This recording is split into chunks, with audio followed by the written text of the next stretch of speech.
All right, good afternoon. Let's have part two of what we spoke on Monday. I'm assuming everyone remembers everything. So this lecture is really a continuation of that.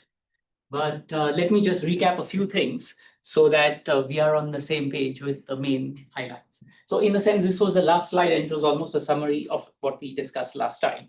The idea being that we wanted to see this, let's call it triality, but that's not the right use of the term, between proofs, programs, and physics. And of course, the original motivation for that comes from this close connection between logic and computation and categorical way of expressing things. Now, you saw in the talks yesterday and day before how relevant the machinery of category theory is to express mathematics very generally and computer science in particular, including questions, not just practical questions, but also questions that are of a theoretical or what you could call meta-mathematical / metaphysical relevance. So in the spirit of trying to navigate the relation between proofs and programs or logic and computation within the setup of categories, what we are trying to identify is this kind of association between physical systems, formal programs, and proofs, as in math, computer science, math, computation, and physics. Now, in all this stuff, one of the ingredients that we introduced was the idea of a topos. So, in many ways, toposes are still kinds of categories. So everything is really going to be within the framework of category theory. Category theory is, rather than being a branch of math itself, you could think of it more as a formalism of metamath. Literally so, because people use category theory, of course, in various ways, but they are not using a category theory to, let's say, solve a differential equation or get the solution of some integral complex systems, etc. They're using category theory to reason about the structure of mathematics itself. In many ways, it is a meta-mathematical formalism. And here what we are trying to argue is that it will also serve to be a metaphysical formalism. Metaphysical, not in the philosophical sense, but literally something that is underpinning the structure of physics. Of course, here I'm taking the biased view that to understand the structure of physics, we need to understand a bit of the structure of mathematics. So within category theory, there are all kinds of things because it's a generic formalism. It's not meant to be a tool to spit out what reality is. But within that, there are these idea of toposes. In some literature, you may see the plural of a topos as topoi, T-O-P-O-I. Some call it toposes. I'm not sure which to choose. So for now, I'll just go with toposes, but you may see one or two of my slides that have topoi. It's the same thing. Anyway, so toposes are special classes of categories within which mathematics can be done nicely because a lot of the properties that were very amenable to mathematics in the set theoretic foundations are also available within a topos theoretic framework, in addition to serving to be more general and being away from the very specific problems of set theory. So toposes are not themselves set theoretic, but they take those properties and abstract and generalize them and include certain other things that pure set theory may not admit. And one of those is the idea of using types and type theories. Now, for mathematicians, before we go talk about why, as a physicist, we may care about them, for mathematicians, toposes, the word topos is the Greek for place. For mathematicians, toposes are the place, where math is done, in the sense that they are the, depending on different kind of terminology, they are the universes of mathematics. If you given a topos, it's not just a blank thing. They are depending on the kind of properties that topos has. There are different types of toposes. Depending on the properties that topos admits, it can express an internal language, a so-called formal language, the ones that we saw last time. And these formal languages are at the basis of logic, programs, proofs. A formal language, as we introduced, is really a basic formalism that expresses what we otherwise would call logical equations, mathematical equations, and so on. So toposes naturally admit a formal language internal to them, and toposes have this property that the kind of logic that is expressed in the formal language associated to a topos happens to be intuitionistic logic, as opposed to any other kind of classical logic or so on. The advantage of such a choice is that intuitionistic logic is precisely the thing that you use for the formalism of computation. Computation is built on intuitionistic logic. And that is why this connection between proofs and programs nicely fits into the picture of topos theory. So we could just work with proofs and programs in the sense that you can simply work with the logical formalism of either the language or the program, associate to the proof, and so on. And you could and you could do a whole bunch of things like take certain proofs or programs and associate them to physical states, laws of evolution, dynamics, final states. And to some extent, we'll try to see how that exercise works. But the advantage of also considering what the topos is doing is that we are now trying to also study the underlying space upon which all these systems are living and sitting and what they are doing. Our kind of secret goal is to go for the pre-geometric underpinnings of, let's say, theories, physical theories of gravity or so on. So we are interested in understanding what space means. Just a minute. We are interested in understanding where space comes from, or what is the notion of a space. It could space, when I say space, it could be space-time, but right now I'm not worrying about space-time in the physical sense. I just want to understand, rather than assuming geometry, or rather for us, the lesson will be geometry is not fundamental. Geometry emerges. Something else is fundamental. That something else will be algebraic in nature. But that's not enough to say that it's just algebraic. There are algebras, all sorts of algebras. So what kind of constructions should we consider, the ones that will come out from these languages that will give us some kind of mathematical formalism for understanding topological geometric spaces and so on. So that is our goal. Yeah, go ahead. Could you please briefly indicate the difference between intuitionistic logic and classical logic? Intuitionistic logic and Boolean logic. Yeah. So in Boolean logic, if you let all the axioms be the usual and or operatives, De Morgan's laws, so on, and a bunch of more, the only thing that you have to relax to get intuitionistic logic is the law of the excluded middle, which means that in Boolean logic, if you're evaluating a proposition, its truth value can either be 1 or 0, true or false. In intuitionistic logic, you have the option that a statement, a proposition, may be neither true nor false because it is undecidable. And that's exactly computer science. Thank you. It is also equivalent to double negation, not being equal to the identity. Okay. So not does not equal the same thing. Okay, thank you. Yeah. Okay, so now we also saw last time that this framework of these formal languages, we wanted to be very specific. Formal languages are really like a formalism for all forms of languages. When I say languages, I mean very generally, not just what we speak. That, of course, gets included. Programming languages, mathematical languages, diagrammatic languages, all sorts of formalism. It is that powerful. Within a language, you may be able to express logic. In a sense, language is a more fundamental structure. Some languages you may cut out axioms and not have enough kind of expressibility of logic. You can. It's like a canvas. On this canvas, you can paint what you like. It just has to look good enough, meaning it has to express what you want it to express. And for us, the framework for dealing with these formal languages was going to be type theory.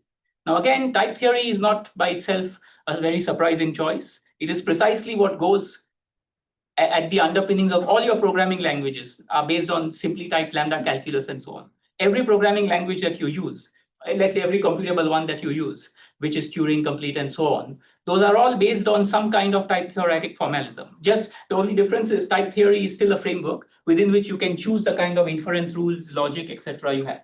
But type theory gives you, is that underlying thing. And what is type theory? It's a bunch of inference systems. You can, given a topos, you can start choosing what kind of axioms and constructions you can admit on that topos. And those you express in the framework of types.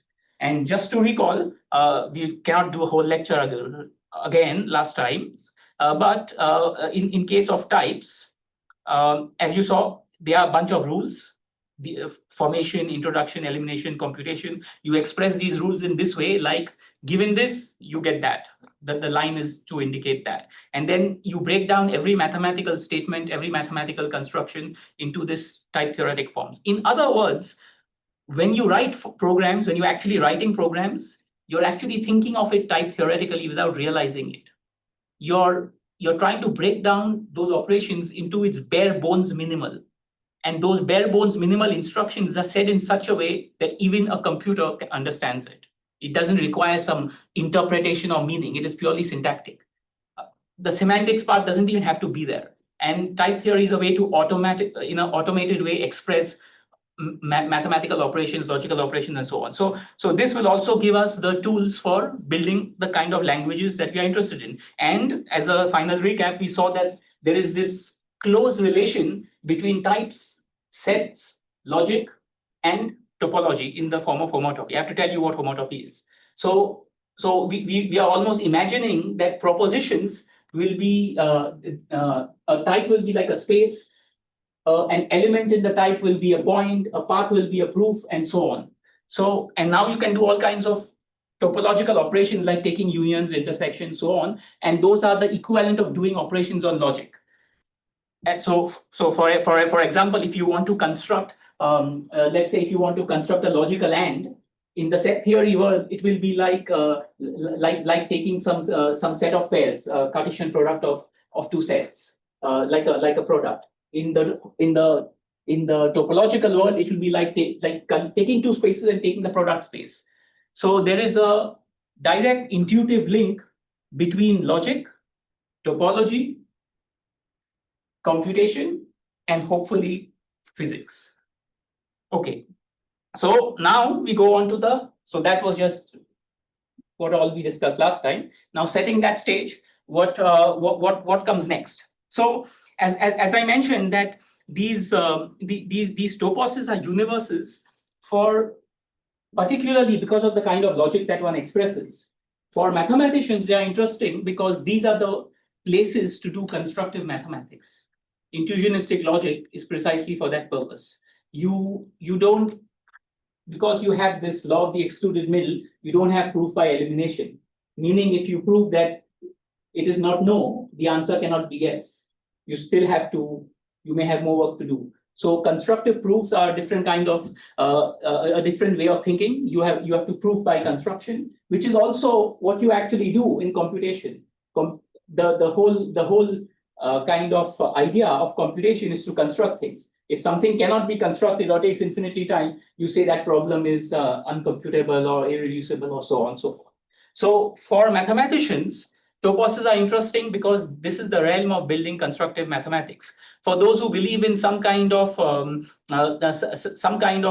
duality between the physical world and the mathematical world, the constructive domain would be the one that they look at. For us, we are trying to make the point that the kind of physical world that we can reason about, that we can make laws about, those things are computable, and not that everything about it is computable. Those are within the computational realm, and the mathematics to describe that would be constructivist mathematics, and therefore the framework of toposes works. Now, the first part, to do any kind of physics, you need two things, basically, kinematics and dynamics. That's all, right? What else?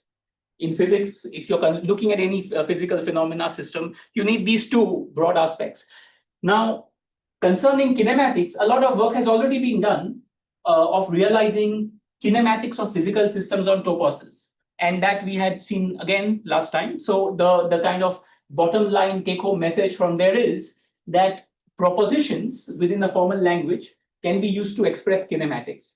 Within this formal language, you have symbols which denote certain spaces, and you have morphisms which denote physical observables. Let's say from state space to value space. For instance, if you're studying classical mechanics, you start with some state space that depends on momentum and position, and then go to some value space where this can take certain type of values, complex, real, whatever you want, depending on your theory. And those maps are the physical observables. And those physical observables are expressed as logical propositions. So now you're expressing not in the common sense way, like the ball jumped 2 feet high, not in our way. You're breaking it down into a logical statement in terms of symbolic things within this framework. And then you can even evaluate whether that statement is true, false within some system, and so on. So kinematics can be expressed simply as propositions and logical operations between these propositions. within the toposes. What was then the next step that had to be made is, what about dynamics? So for dynamics, the natural candidate is to think about proof systems, proof calculi. Now, what are proof calculi? At the base of it, dynamics is about state transitions. And for state transitions, we need a bunch of rules that can initiate state transitions. So here, what we are saying is that you may have certain initial states. They could be propositions. They could be they could be simply some abstract states within that category. And what you do is you start using your rules. It could be any rules. It could be rewriting rules. It could be inference rules. It could be any kind of general rules. And those rules will take you to the next state, next state. Now, suppose your states were just symbols like you have in your the things you've seen commonly, like these string rewriting systems and so. Then your states are just strings. The world could be other than strings, but suppose the world was full of strings and nothing else, and your rules were just string update rules. Then you would use those rules to evolve things. But keep in mind, when you use these rules, the way you're seeing them at first, it looks like, okay, I mean, these are just evolution rules. What are they? But think about them from a slightly different way. These are not just evolution rules. They are rules of a proof calculus. What does that mean? It means that, let's say that you have an initial string, which is like a word in the language or a theorem in the formalism. You have a separate different string. You have two of them. And now, if you want to prove that this string is equivalent to this string, how will you go about proving? What you will do is you will start with the first one or the other, whichever, and you will start applying your update rules, rewrite rules, or inference rules, whatever class of rules. You'll start applying these rules until you can transform this string to this string. When you succeed in doing that, you will say formally that you have proved that this string is equivalent to this string. It's not identical, it's equivalent, meaning that this proposition that this string represents is equivalent to this proposition or maps to this proposition in some sense. And that is a theorem. A theorem is and your operation is a proof. So your rules are really a proof calculus. And rewriting systems, otherwise in computer science, were actually invented precisely as proof calculi. They are also equivalent to Turing machines and our models of computation, but essentially they are proof calculi. They are formal automated proof systems. There are other proof systems too. More or less everything that's equivalent to a Turing machine, meaning any other model of computation, some of them you saw yesterday in yesterday's talk, are all sorts of proof calculi. And these proof calculi are expressing proofs within a particular formal language, which itself is expressing some kind of logic and so on. So in all that setup, these are proof calculi. And what we are saying is that the instantiation of computation via proofs is what realizes dynamics in the physical world. Now, exactly metaphysically, I'm not saying anything yet, because I'm just trying to make the map. I still have to say exactly in what sense is dynamics. At the moment, just take it that here I'm trying to express a physical theory which has kinematics and dynamics. I'm not trying to, at this point, or probably we could discuss, but I'm not worrying too much about ontology. I'm not trying to consider some reality kind of thing. I'm trying to rather ask the question, how can we construct theories of physics which take into account all the basic building blocks, especially from things related to space-time, matter, and so on. So this is a framework to express how we can understand the notion of space. There are philosophical questions associated to this, but maybe that requires a separate kind of discourse. So these proof calculi will be our candidates for dynamics in any formal system that we have. And these rules, as I mentioned, can be all kinds of things. Now you may say, okay, great. These proof calculi may realize some symbolic dynamics. Let's see a few examples. So some examples you may have already seen, but let me show you a few more. Now, these proof calculi, I mean, you can express them more practically, or you may just express them in a category theoretic way. Much of what we do will just align with the category theoretic way of thinking, because it really gives you the abstraction that you need.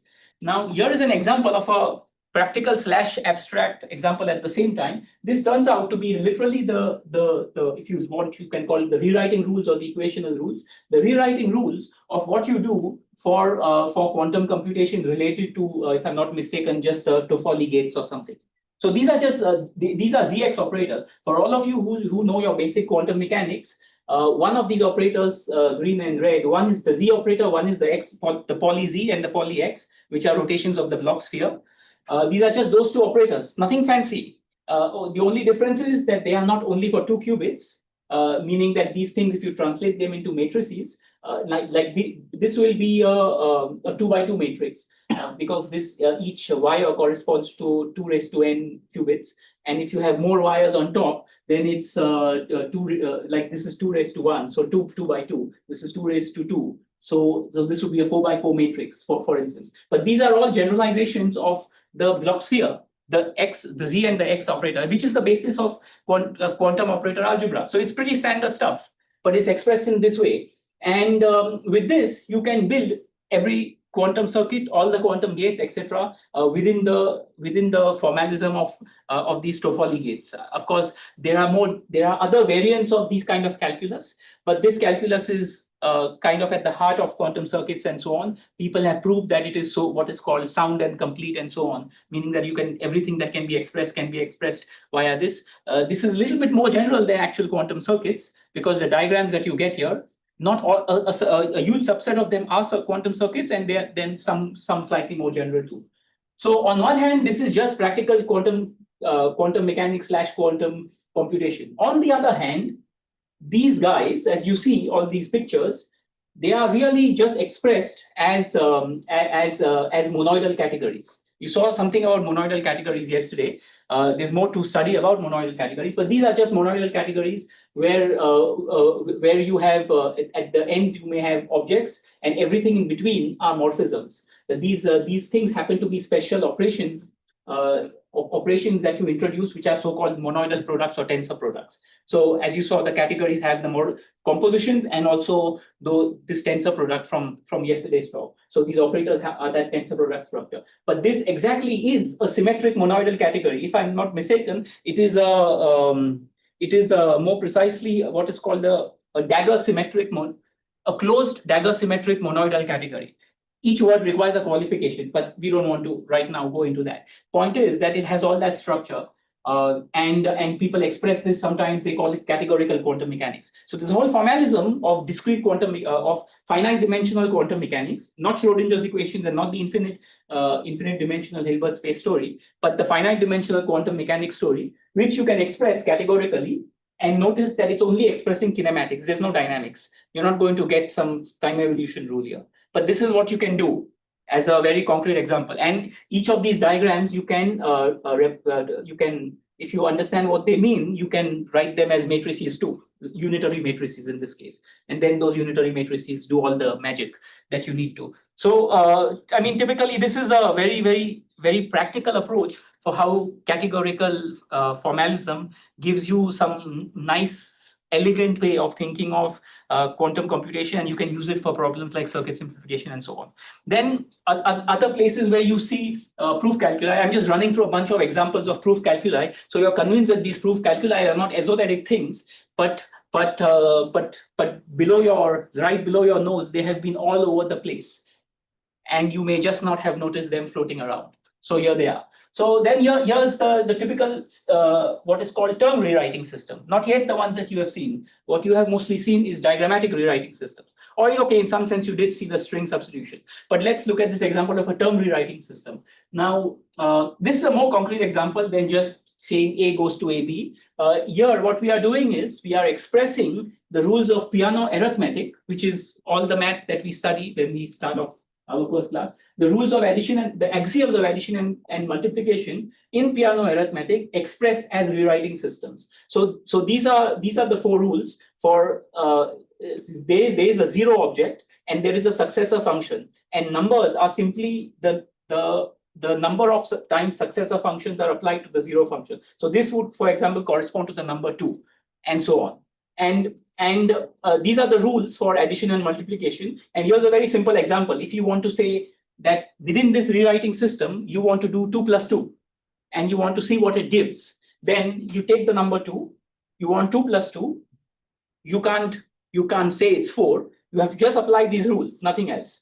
And if you actually apply these rules, you'll see that because of the way they are defined, you can just look at it more carefully later, or you can check the rules themselves.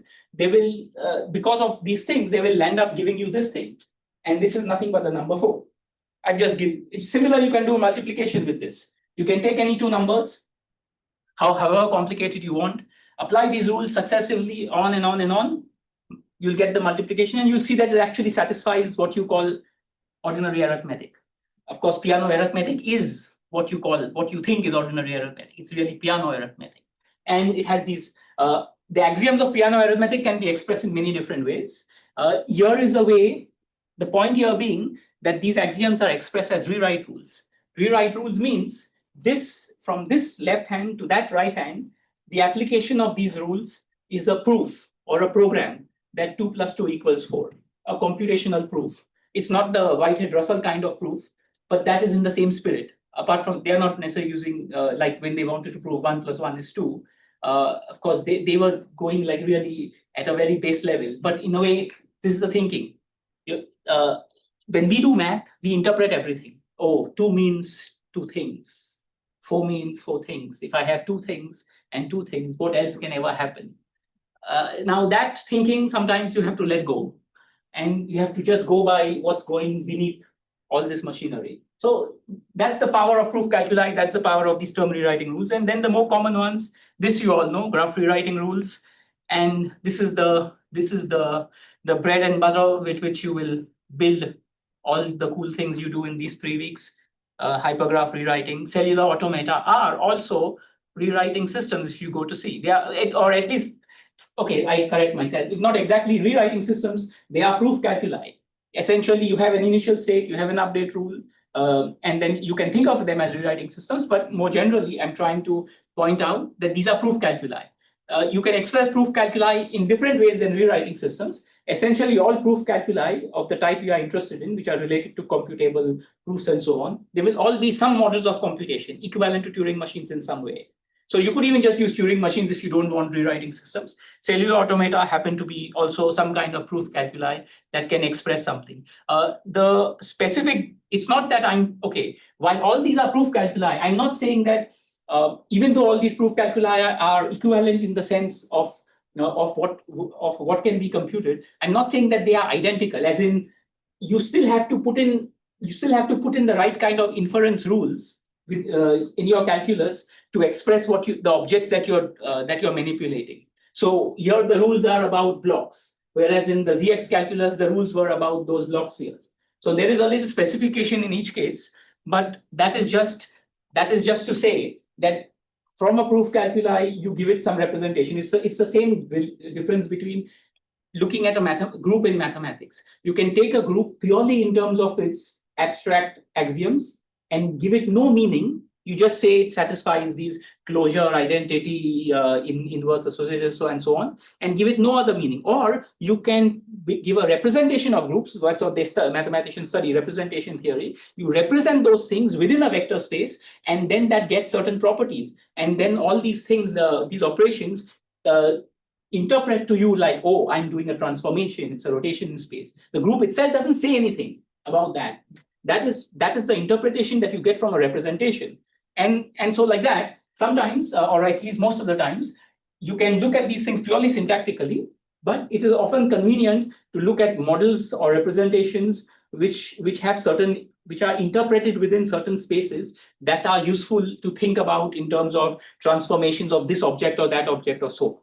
So in a way, that is how math is done, and that's also the difference between algebra and geometry. Geometry is the representation of pure algebraic syntax, and we'll see in what sense that comes. So, okay, so this is the way you can think of kinematics and dynamics. But if you want to do anything realistic, like anything very, very high level, like real world physics, it is a little pointless to start from this in the same way, like, I think in yesterday's talk, Noson was telling us, there are 2 ways to describe the Empire State Building. You can describe it in terms of the sand, the grains of sand that build it, or you can describe it in terms of the higher structures. Both are correct, but one representation may be more useful. In that same sense, if I have to describe, while I have to understand these underlying proofs and machinery and rewriting rules, to get higher structures, more may be needed. So higher structures meaning what? One thing is obvious. The one thing that we want to go for in the bulk of this talk is the notion of spaces, topological spaces, at least topological spaces, and we want to understand the pre-geometric underpinnings of these topological spaces. But to do realistic physics, you may need a little bit more structure, physical and mathematical both. On the mathematical side, you may want to think of not just empty space, but you may want to think of space on which, let's say, you have some some additional geometric data like vector fields, fiber bundles, and so on. And those things are what will give you your quantum field theories. As you know, quantum field theory is just a principal G bundle based on the group that you're working with. In a kind of quick one-line, quick sense. That's what quantum field theory is. And an interacting field theory is just some additional properties of that geometry. You can purely see it in a geometric way. So when you think about this kind of way of looking at it, then you have to build everything else. You have to ask what would be, let's say, a vector bundle or a fiber bundle. What would be a field theory on such spaces? What would be a Lie algebra? What would be a group? Exactly, meaning it would be the same object, but we want to understand what it comes from. You can't just assume that you build a space and you throw it on top and that's it. It's not like you can buy the ingredients from the supermarket and just throw it in the dish. There is no outside. You have to do everything from the inside. So there is more work to be done, and it is not maybe the best approach to just think that just by applying rule by rule, everything will come out. Sometimes you have to jump to some more kind of interesting techniques that may give us those things. I will point to current work that people are doing in that direction. And the result of that is that they realize that when you look this deeply, you quickly notice that besides the usual symmetries and groups and Lie algebras that we are used to, there are also additional notions of higher symmetries, higher groups, higher Lie algebras, which means one level up. So once you dig deep into the basics, the whole world becomes even more kind of interesting. So all these things are sitting in toposes, and we will ultimately realize that even toposes are not enough for what we want to do. We want to go to higher toposes and ultimately to what is called an infinity topos. But you'll have to wait a few slides till you get some sense of that. So essentially, the take home so far is, where does physics take place? This is this is one way that a mathematical physicist who's interested in those questions would answer the question. It takes place in a particular type of topos. I'll tell you in a minute what cohesive means, but it takes place in a particular type of topos. And the laws of physics themselves are universal constructions internalized in this. So as I said, a topos is a space. On that space, you can construct types. Those types are your internal constructions that express the internal language. So with that machinery of types, language, and topos, you can construct rules of inference, proof calculi, so on. In that, the laws of physics, not necessarily laws of physics as in Newton's law or something like that, but at the base level, the basic laws, in a very abstracted sense, are just constructions on these toposes. But that's also the way mathematicians are thinking of the system.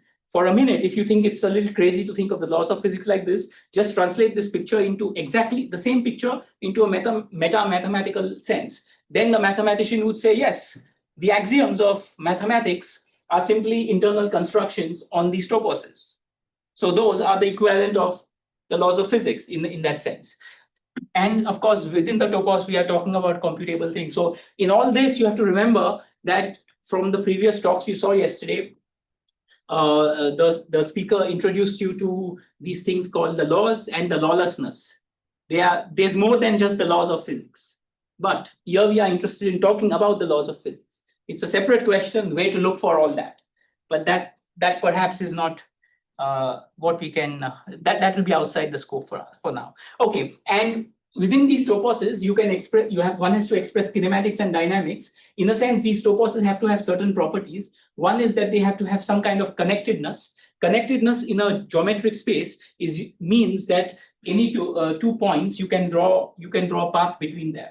And that is useful because if you think about it, dynamics is simply a path between 2 points, and mathematically, paths are equivalent to proofs between two states or two formulae or two propositions within a formal system. So connectedness of paths is important to realize the abstraction of dynamics. And locality mostly refers to similar ideas of how people think of, mathematicians think of locality in terms of being able to patch up places, patch up local neighborhoods of spaces with open sets and construct that data. So in many ways, this expresses the kinematics, this expresses the dynamics. And once you're able to put enough of that mathematical structure in a topos, you can express it in both ways. So this is similar to the examples I showed you before.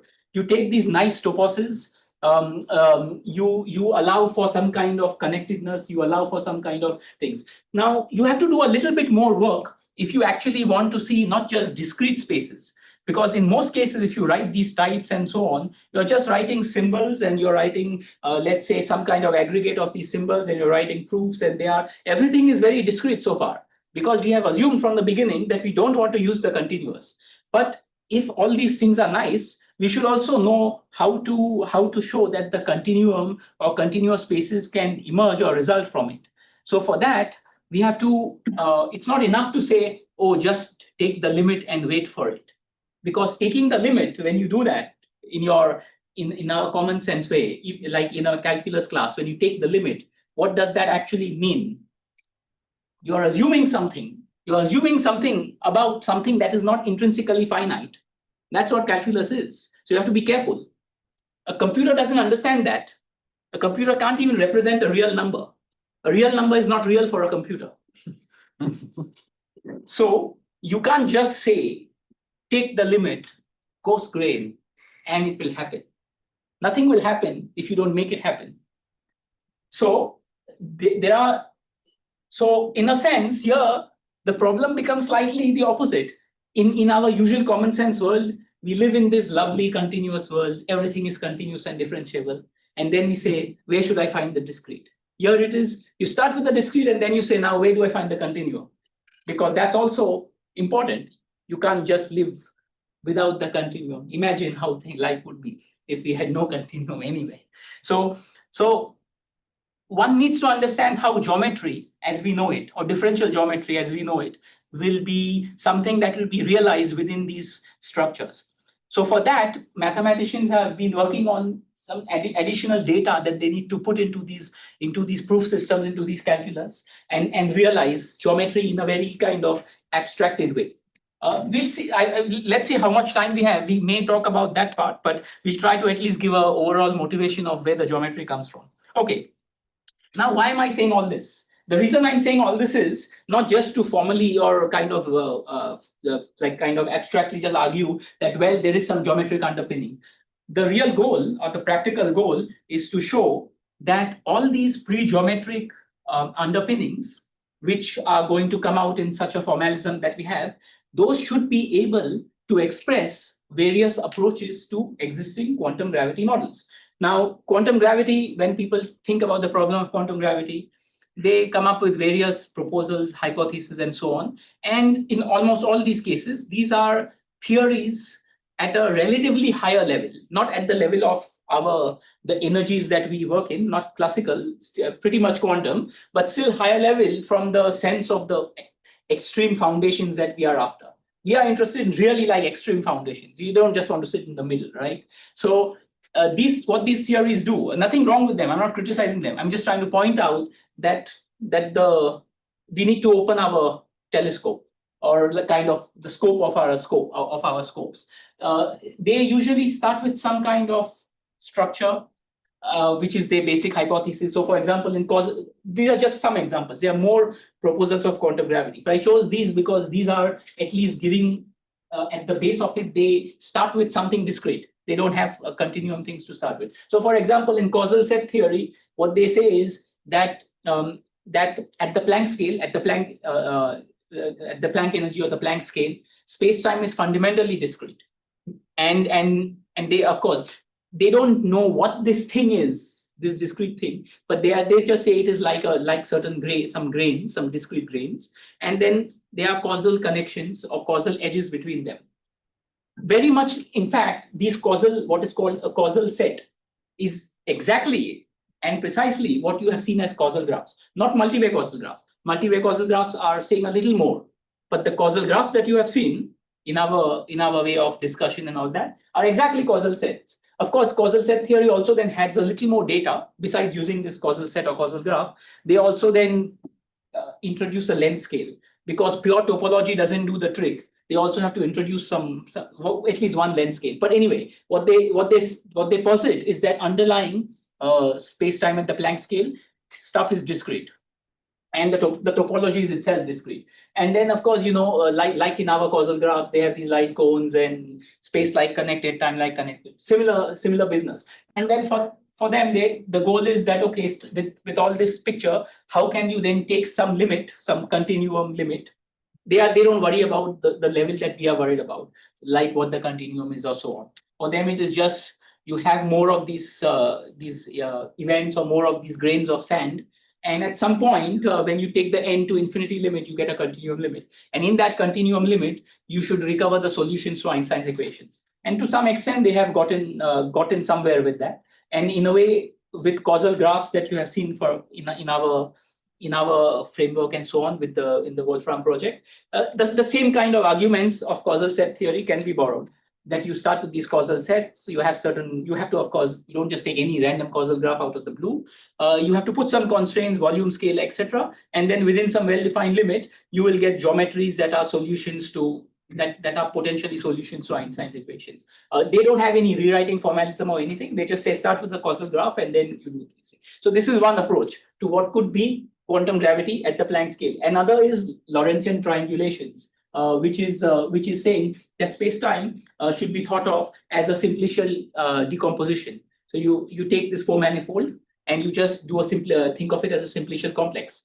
It could be and this simplicial complex, then when you take the continuum limit again, it becomes well behaved and so on. So essentially, this was done to solve the problem that the path integral of quantum gravity, which by itself is unrenormalizable and has certain ill-defined, not regularized, etc. Some of those mathematical problems can be solved by invoking these discrete structures within it and then take appropriate limits.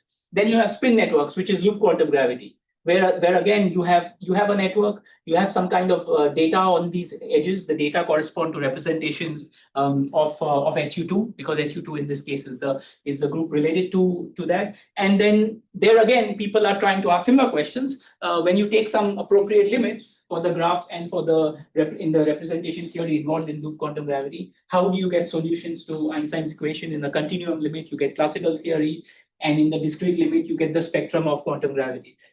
And of course, then this one you may have heard a little bit less of, but these are these abstract models that people call matrix models. It's simply a calculus on matrices.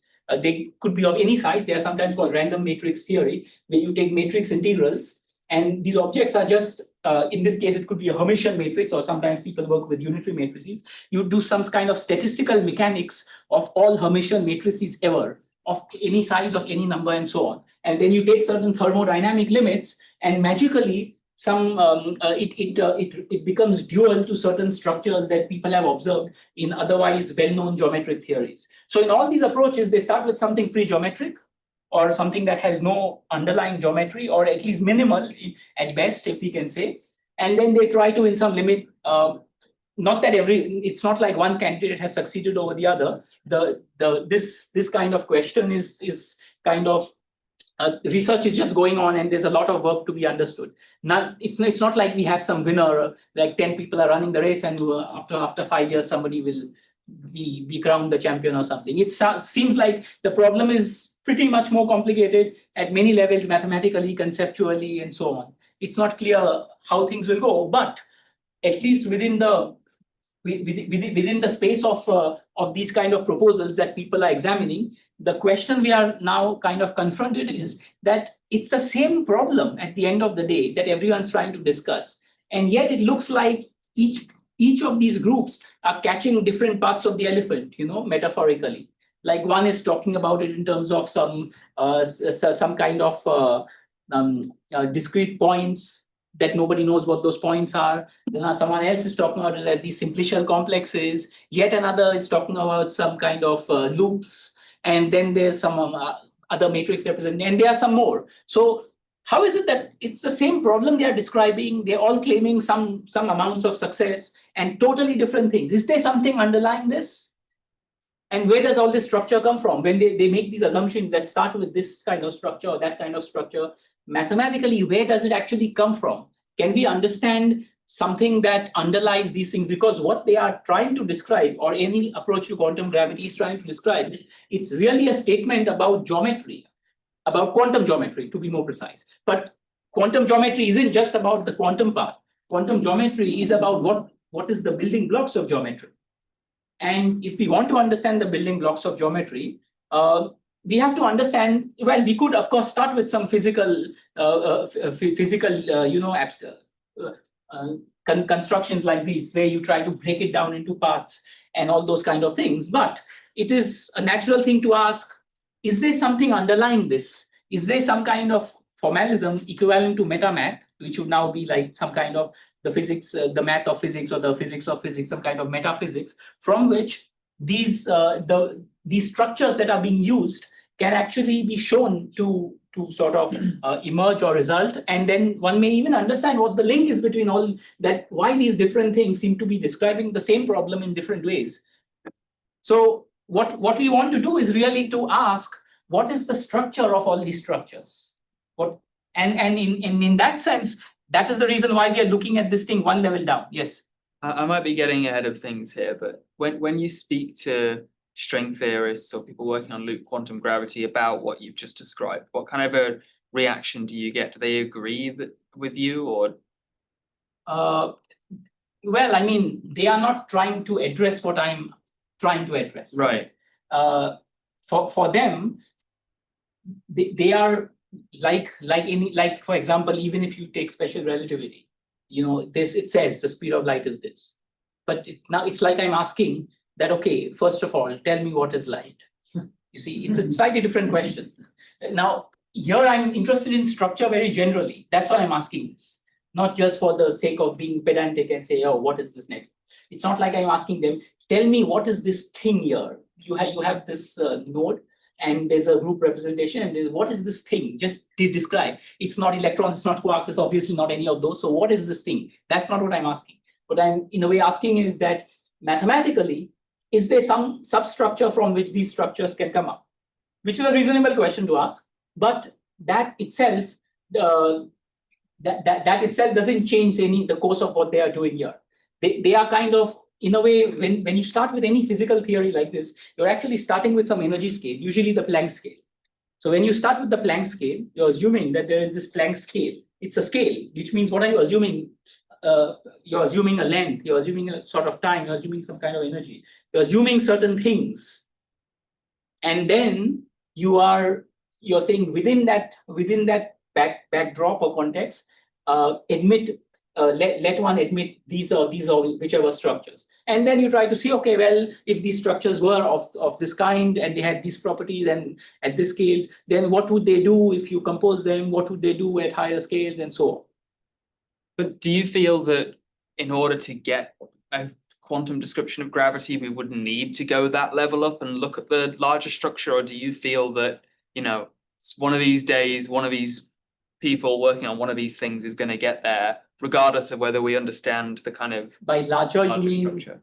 Larger where I'm going at a more at a kind of scale of abstraction which is lower. Yeah, a lower abstraction, I mean. So okay. So in a sense, by going the lower scale, we are not going to solve the quantum gravity problem. Okay. To solve the quantum gravity problem, you still need to be at this scale only. Okay. So it's not that I'm saying that will help solve the problem.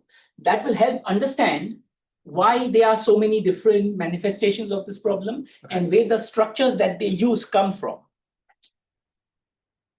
To actually solve the problem, you still have to do this. And that is kind of the same analogy. Good thing you asked this. It's the same analogy between saying that, well, this is the fluid dynamic level, and what we are describing, what we are after is the molecular dynamics level. We need to understand the molecular dynamic level to say something about the properties of fluids, but ultimately, if you want to solve the Navier-Stokes equation, you do have to work with the fluid dynamics equations. And you're not going to sit with the rewriting systems and hope that one day you'll crack your $1 million prize. That will be hopeless, yes. Is it fair to say we're looking for more of like an ontological basis that we could use to help inference to build up something to help solve these problems? Almost. The only word to be a little more careful is ontological. So yes, we are looking at an underlying basis. This underlying basis, mathematically, I could say that yes, it is mathematically more ontological, but ontology sometimes is also associated to physical ontology. That part I'm not answering now because there is a little bit more nuance there. But yes, mathematically, I'm trying to look for the mathematical building blocks, which would lead to a fair description of these structures and lead to what may be a kind of well-defined qualification of this term structure of structure. Okay. Okay. So now I've already actually said most of what's on this slide. So the point is that let's just see in what sense these models and the structures that are being used here could be constructed or not. I don't mean the equations or motions of those things, but the structures that they have, like causal sets, the spin networks, and so on, how we could obtain them from rewriting systems, any kind of rewriting systems, not just the ones that you have usually been exposed to. So now causal sets is easy, right? Causal sets is just our causal graphs. In causal set theory, they just start with causal sets as if they are given and then they do stuff with them. But if you want to ask where do these things come from, you could construct this from finding certain rewriting rules, and you could ask what are the rewriting rules that give you causal graphs, which in the limit match the ones that causal set theorists have identified and to give well-defined geometries. Of course, in our space of rules, you'll get all kinds of things. There'll be causal graphs which will probably be way wilder than what you need for Einstein's equation. It may be more than it's not going to be a kind of necessary and sufficient condition. There'll be more than what you need. But within if you constrain the space enough, looking in this rule space, so to say, is like an abyss. Within this abyss, if you're able to identify the right pockets, one may identify sufficiently good family of rules and updates that actually give the causal sets that causal set theorists are interested in. So that one is easy. What about dynamical triangulations? This is just graph rewriting, nothing else. This would actually be your hypergraph rewriting. Mostly this is done in 4 dimensions, but sometimes people also study it in further dimensions. This would simply be what would be the hypergraphs? The hypergraphs would just be combinations of 3-dimensional simplices. 4-dimensional, because 3 plus 1. These are Lorentzian, so that's why it's 3 plus 1. So these 4-dimensional simplicial objects would be your starting, they would be like your hyperedges. And you may then start asking, what are the rewriting rules to, so now your hypergraph is hyperedges of a particular kind, and you have to devise the rules, which would be gluing rules or separation rules, which will cleverly construct a nice simplicial decomposition of some 4D spacetime. So in a sense, the exercise is not very hard, but maybe it takes a little bit of careful working out. Imagine that for simplicity, let's just take 3D. Let's say there's this abstract 3D block of space that we have here, and we decompose it into 3-dimensional simplices of all kinds of shapes. Those are our hyperedges, and they are glued together to give a hypergraph. But this hypergraph of space doesn't have holes. It's all of space. It's filled in. Now, you can, of course, start taking out one by one, throw them out. But what about the reverse? If I start with one hyper edge as a 1 or 2, whatever, some initial state, now I have to think of nice rules that will glue it in such a way that you get this space and not holes in between. So maybe some adaptive rule rewriting may help. If you get that far, we'll use that, or some other clever way of using the rules such that we get just the thing you want and not anything else. Because mind you, starting, like breaking things is easy, but building it is hard in general, right? As we all know. So building space from some initial things and making sure there are no holes and everything is nice, that requires a little careful use of. I would say it would require some rule engineering kind of thing. It's not just like you apply the rules, you stick stuff, and because it can go very wide. So anyway, at at least conceptually, that would be the way that you would construct those kind of Lorentzian spaces from some kind of proof system. In this case, rewriting system. Similarly, for spin networks, they are basically networks with some additional data. The data corresponds to this group theoretic representations. So you would need two sets of rules or something. And these abstract models are also, in a sense, they are all diagrammatic. All these things are pretty diagrammatic. Even though this matrix integral is a formal mathematical integral, when you actually express it, it turns out in terms of some abstract Feynman diagrams. And these Feynman diagrams give you correlation functions related to this. So this is like a field theory almost, but without any space and time. And these are interesting things in their own right. You can just have a look at what, sometimes you'll find it in matrix models or random matrix theory. You can have a look at that. And for these things as well, at the end, or at least the perturbative part of the story is just Feynman diagrams. And then you may have rules for how Feynman diagrams may compose, and so not the kind of practical Feynman diagrams, but abstract ones. And those rules of composition, again, could be expressed formally in terms of some logic or some proof or some rewriting system.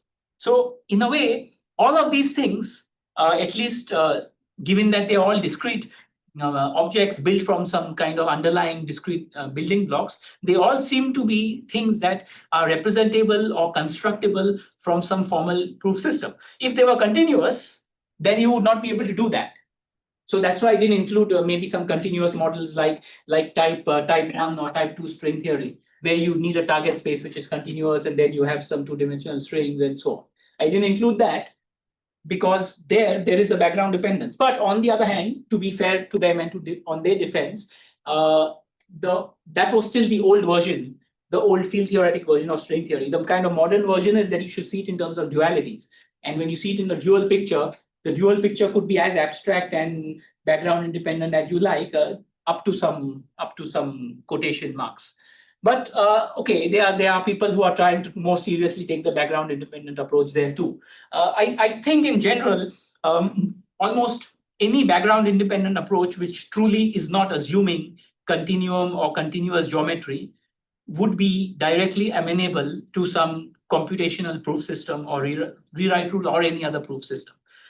Simply by nature of the nature of its symbolic structure and its updates, it would be expressible within some formal language.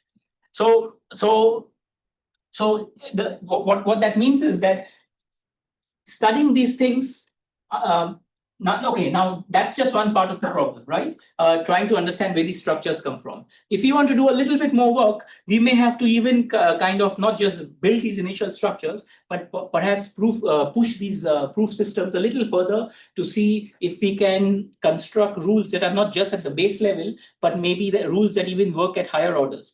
Now, what does that mean? This last point I'm saying is just kind of future work. It's not yet done, so I cannot say it will work. But the idea is this, that similar to the lessons we've learned in statistical mechanics, and you could say even in biology in general, the rules that work at one level are not going to be the rules at the next level.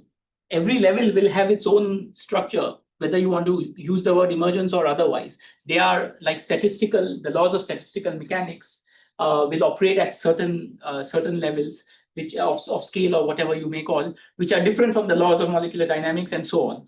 And that kind of story happens now again and again. There are different ways to understand it. If you perhaps look at some of these things that Stephen has written about, the thermodynamics and second law and all, he has a way of thinking about this through computational lens. Philosophers have thought of it in other ways. Mathematicians and physicists have thought about this in terms of what emergence may mean. There are many reasons to think that that's the case. It's not like most people would agree that trying to think of something reductively as a bare bones absolute axioms from which everything can be built up probably is not going to get too far.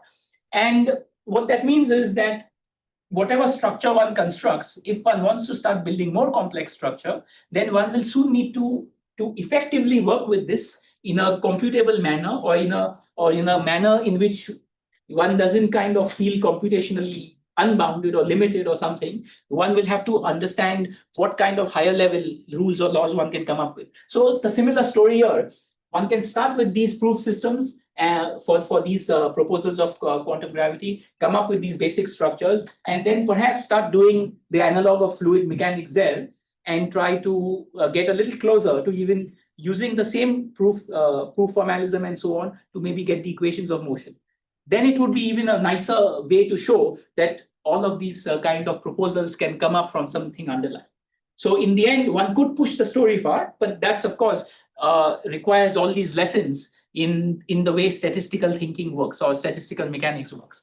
So I'm just saying that it seems like there is a way to actually get those things, and then maybe make connections between these approaches in some level. Connections doesn't mean they're all equivalent or everything is equal. It's not like, it's not like the whole world is one or something. There will be differences in these approaches, but there are many things. They are talking about the same thing. Let's not forget that. They are, or at least they are trying to talk about the same thing, the same elephant. They are not talking about a different elephant. So there must be a way to understand this little bit more harmoniously. And this way of pushing it with something that is more abstract will require a little bit more work to meet those kind of scales. Okay. Now, given that, let's step for the remaining time. Let's step a little bit back and get into asking. Now let's not look at any specific model or any specific approach to quantum gravity. Now let's look at the more kind of general question we had at the beginning, that as such, how do we even conceive topological spaces from all this formalism of language and toposes and proof systems and so on? Where do they come from? Because a topological space, as you know, one of the first kind of properties that a topological space has, at least from the standard way of topology. There are other ways to look at topology, and those will be useful. But the standard way is you have a topological space X. Then the most important thing about in topology, in any book of topology, is continuity. It's the most important thing. It's just it's almost like the next starting thing. Once you declare the existence of the space, you talk about continuity, and then you have these open sets, and then you give some notion of continuity and so on. Now, topological space is still less than a differential space. Differential geometry still have more. It has a metric and all. Topology doesn't have all that, but still, it has continuity. It has open sets. It has quite a bit of structure. Interesting enough structure. And then you can do all kinds of things on those spaces, like you can consider its homotopy, its homology, study all kinds of stuff. So we want to ask where such spaces come from the lens of these kind of proof systems. Because otherwise, those things look like they are part of our real world. This table could be some kind of nice, abstracted as some nice topological space and so on. So now we want to understand how they come from proof systems. So let's really get to the basics of this. We'll start with a multi-way system. You've seen this one. For simplicity, I'll use string rewriting systems, but you could, whatever I'm saying, you could as well work with hypergraph rewriting systems or so on. So let's say we have this nice string rewriting system. You've seen it. Starting state is AA. The rule is, what is the rule I've used here? A goes to AB, and you get this nice looking thing. So the first exercise we'll do is the following. Now that we recognize that these are really, not so secret, these are just proof systems. And at the behind all this, there is this abstract notion of computation that's running. So let's express this in terms of these formal languages that we spoke of. So let's translate this entire multi-way system in a type theoretic formalism, which means that we'll write it like it was a program that a computer would understand. You just type when you talk to a computer, you just type nicely. You write on Wolfram language, multi-way resource function, A goes to AB, initial state. And it magically gives you the graph. But deep down, it's a different place, right? It's living in a dark space where it cannot understand all that. It has to break it into the basic type theoretic operation. So how would that work? So let's see how that works.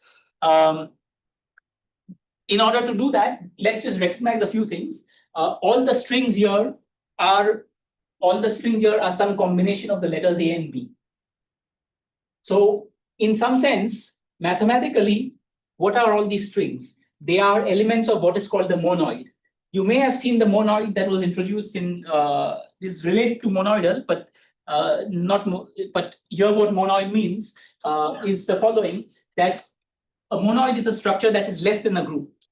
You have some initial generators, in this case A and B, they're the generators, and you have a multiplication. The multiplication is just the free product, meaning if you have object 1, object 2, the multiplication gives you object 1, 2.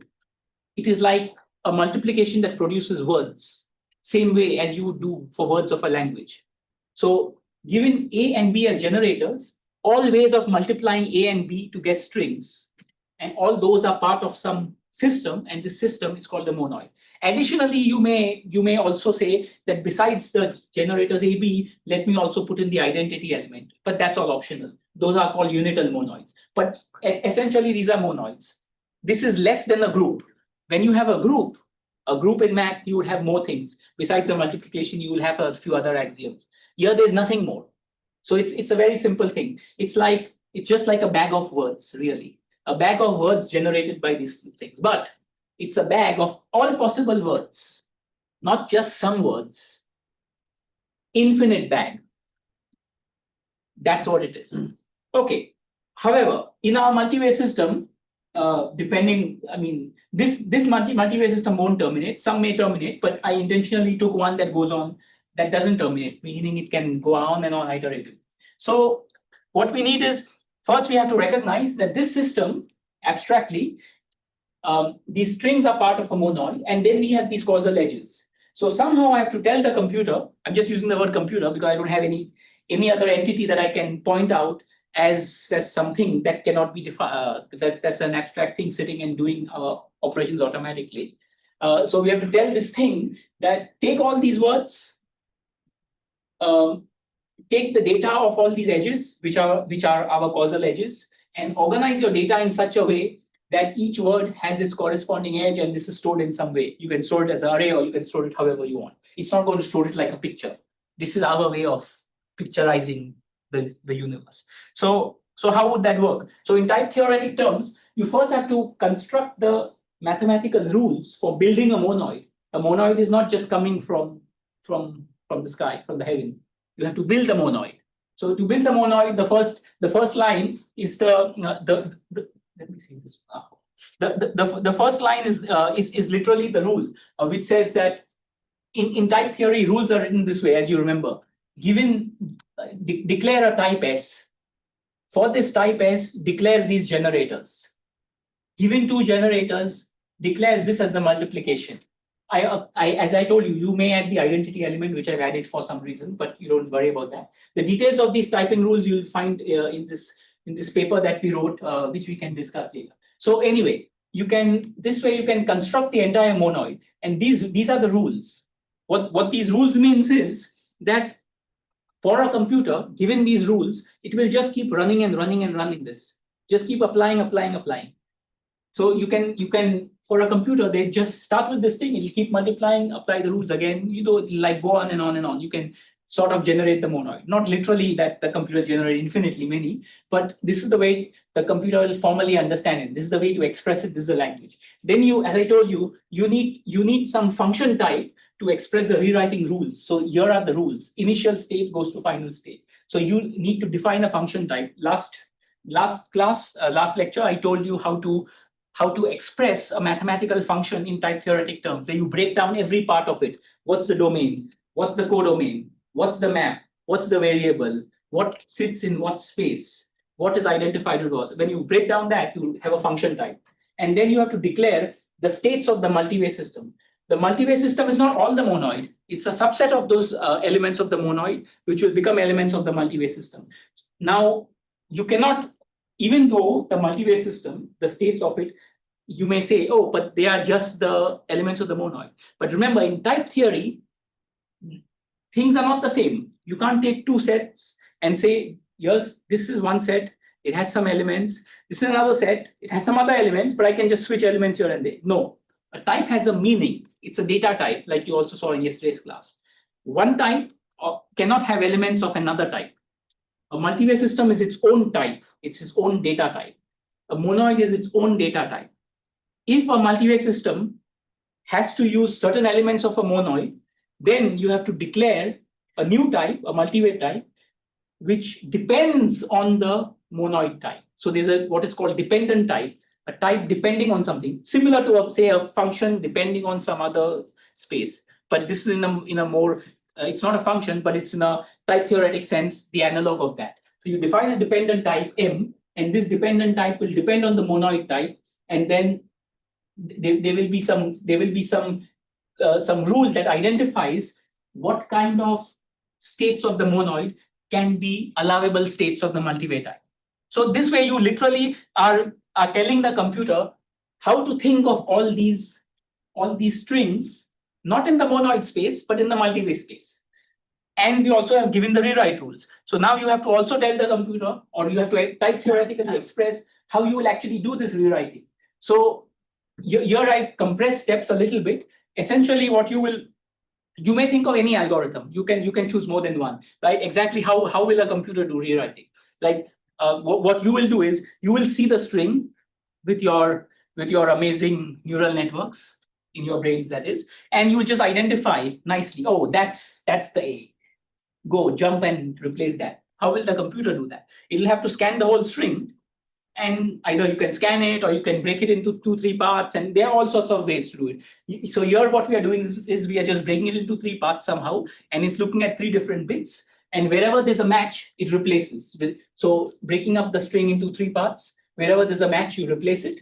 And you put a conditional, like if there's a match, then it substitutes the rule from the initial to the final, and if it's not, you leave it as it is. And this way, this rule you iteratively apply. So this way, the computer will know that starting from some initial state, given the rewriting rules as a function type, doing this application again and again, it's generating all those states of your multivariate. Then you additionally define some arrows. You want to, for the places where the rewrite occurred, you want to define some edges, what the so-called causal edges. So you define a type for that, you declare a type for that, and you give a type theoretic rule for constructing that function and specifying to the computer which of those arrows, based on the replacement that you use, based on the updates you use, to store something. So it'll store all those arrows, it'll store all those strings, and it'll store the entire data formally, type theoretically, language theoretically, proof theoretically, whatever you want to call it, of your multivariate system. So that's your multivariate system really. It is this. In reality, it's this. It is a pure syntax. It's not a picture, it's a syntax. The picture is just our way of making the world more beautiful. But really, it's all this. And in a way, what we are asking is, what can we do with this level of base reality? I want to continue with talking about spaces, but just as a glimmer, you can then think about this later. This way, you can also do other things, like you can construct other mathematical objects. This is an example of a multivariate system based on the axioms of a group, with which you can construct elements of a group. So, for example, if you take this as a G as a map, a multiplication map of 2 elements of a group, then every axiom of a group that you apply, like if you say that that any X is X into the identity element, you can replace this you can replace this state by this, and you can apply the rule backwards. If you apply the rule backwards, you can get back to the same thing. So this is just an example. It's this graph is not finite or anything. You can actually keep running it. But this is an example of having a multivariate system where the rules are of a group. Or you can take any other algebraic object you like, and you can construct mathematical objects this way via multivariate system. So but that story is not new. You already know that. I'm now trying to tell you, you can now do all of this, construct all of math, type theoretically, because now you know how to construct a multivariate system, type theoretically. So you can do all of math, type theoretically. Let's see how physics will come out of this. So now, for understanding the physics part, we need a little bit of a switch into the topology. We finally need to face the homotopies that we've all been waiting for a long time. So what are these homotopies? There is of course much more to say. What I'm saying is not doing justice to a proper treatment of what homotopy is. But in some sense, think about it this way. I think the first example that everyone will usually sees in a typical class, if you start, is they say that, let's say you have an element A and you have some function f that goes from A to B. If you have another function G that also goes from A to B, then this map from this function to this function, and you can specify this in various ways. This map between these functions is thought of as a homotopy between the functions. You can generalize this idea. This is like saying that what does it mean to have a path between paths? Now, in some cases, you may say that, oh, it doesn't make sense because, you know, these two things are identical. F and G are identical. If something is identical, you can just compress them and there's nothing. But if I tell you that, no, we are living in a world where this path is not identical to this path and you cannot compress them. For example, let's imagine that your world is a space like this with a hole. Like it could be a torus or it could be something else. So let's say in this case it's a torus. Okay, and I've not done the winding properly, but let's say if I go around the circle of the torus, and I can go one way or I can go another, but I cannot compress those because the torus, you know, if you're preserving the topology, you cannot mess up that hole there. In flat space, you can compress things. If I have a rubber band here and I have a rubber band here, I can just you know, move them and make them meet. But on most topological spaces where you have all kinds of structure, you cannot just compress paths. Then you have to say that those paths are not identical, are not exact. They lead to the same starting and the end point, but they are not equivalent. And this story of trying to understand what happens between paths is the story of homotopy. So in homotopy, people go further. It's not just about a path, which is a one-dimensional thing. You can study the path between this path, but you can also study paths between those paths. And you can go on, and that depends, how much you can go on depends on the properties of the space. Certain spaces, because of what they have, because of how much structure they have, you may not be able to construct more and more. It may at some point identify. But certain spaces you may go on. And you could idealize that they may be topological spaces where you can find notions of inequivalent paths between paths ad infinitum. And those are what are called infinity groupoids. Now, what mathematicians, the way they think about these things is, typically when you start with a topological space, you say, let there be a topological space, and now let's study what is there in that space. So you say, well, in this space, depending on what kind of structure it has, you can draw paths in certain ways, and then you draw all the possible paths, and then you make what is called the homotopy group, and so on. And then you study properties of that homotopy group, which is just the group that collects the data of all the parts of that space. So the study of paths gives you everything there is to know about that space. So what they realized is that maybe this is also another way of thinking, the complete opposite.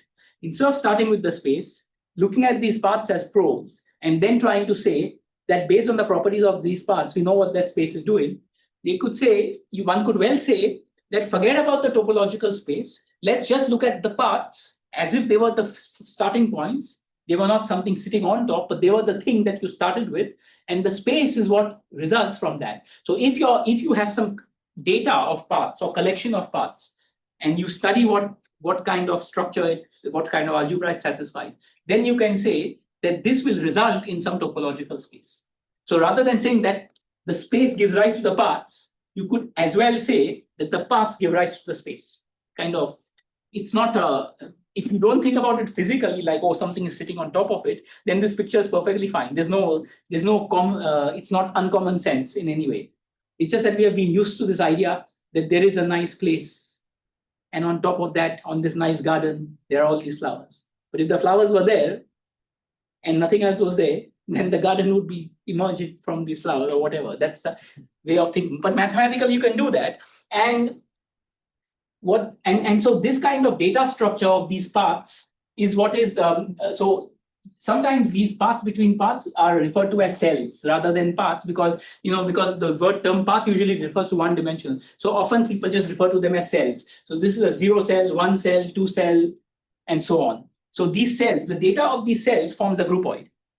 And these are homotopies. The collection of these homotopies forms a groupoid. Now, actually, I just have to kind of point you a little more carefully. The term groupoid has a common sense mathematical meaning and a categorical meaning. What category theorists often do, and which is the meaning I'm using here, is that they take the actual mathematical definition and abstract it. So it looks way more vague and abstract than the original. Now, groupoid actually is just a generalization of the group that you know. Everyone more or less knows what a group is, and if you don't, groups are so easy, you can just Google it up.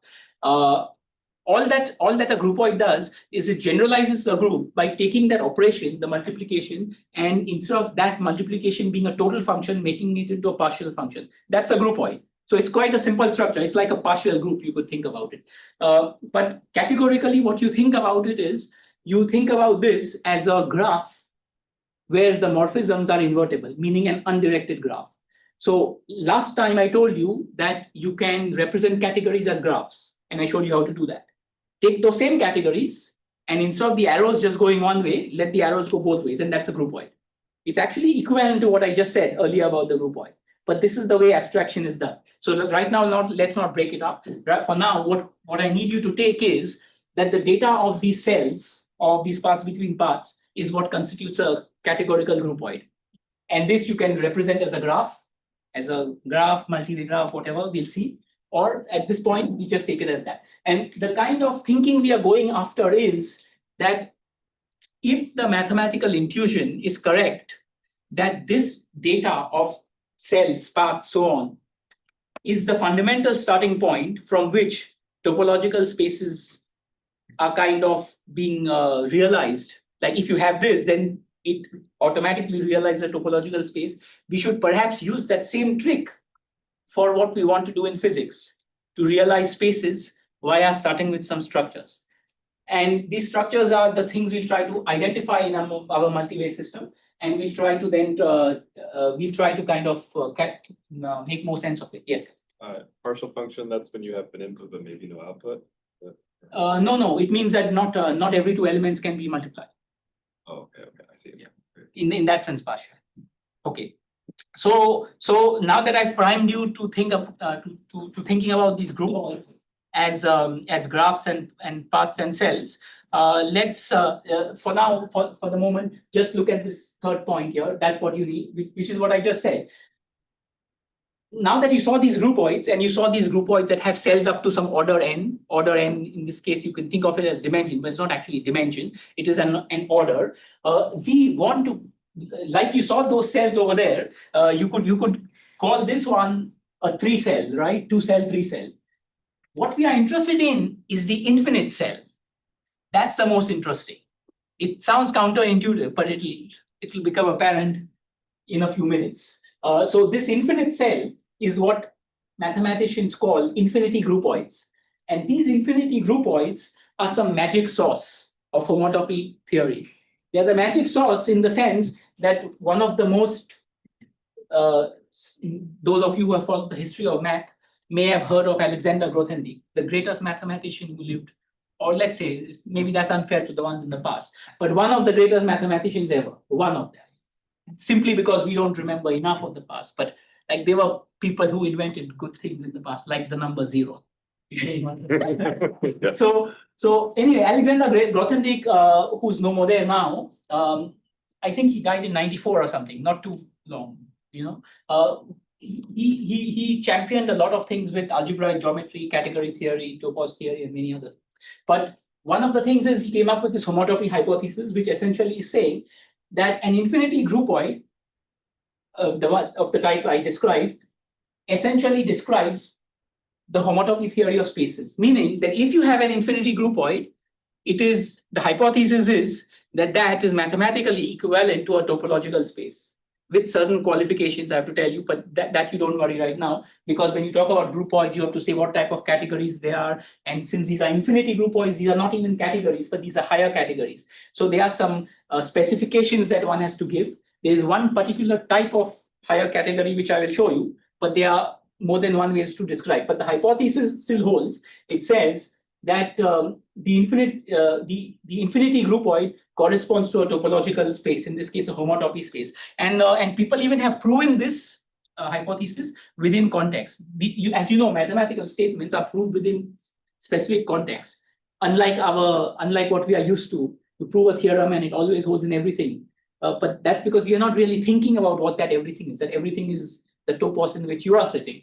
But there may be another one, or not a topos, but another universe of mathematics where the axioms are differently defined, and then one has to see how to translate a theorem from one to the other.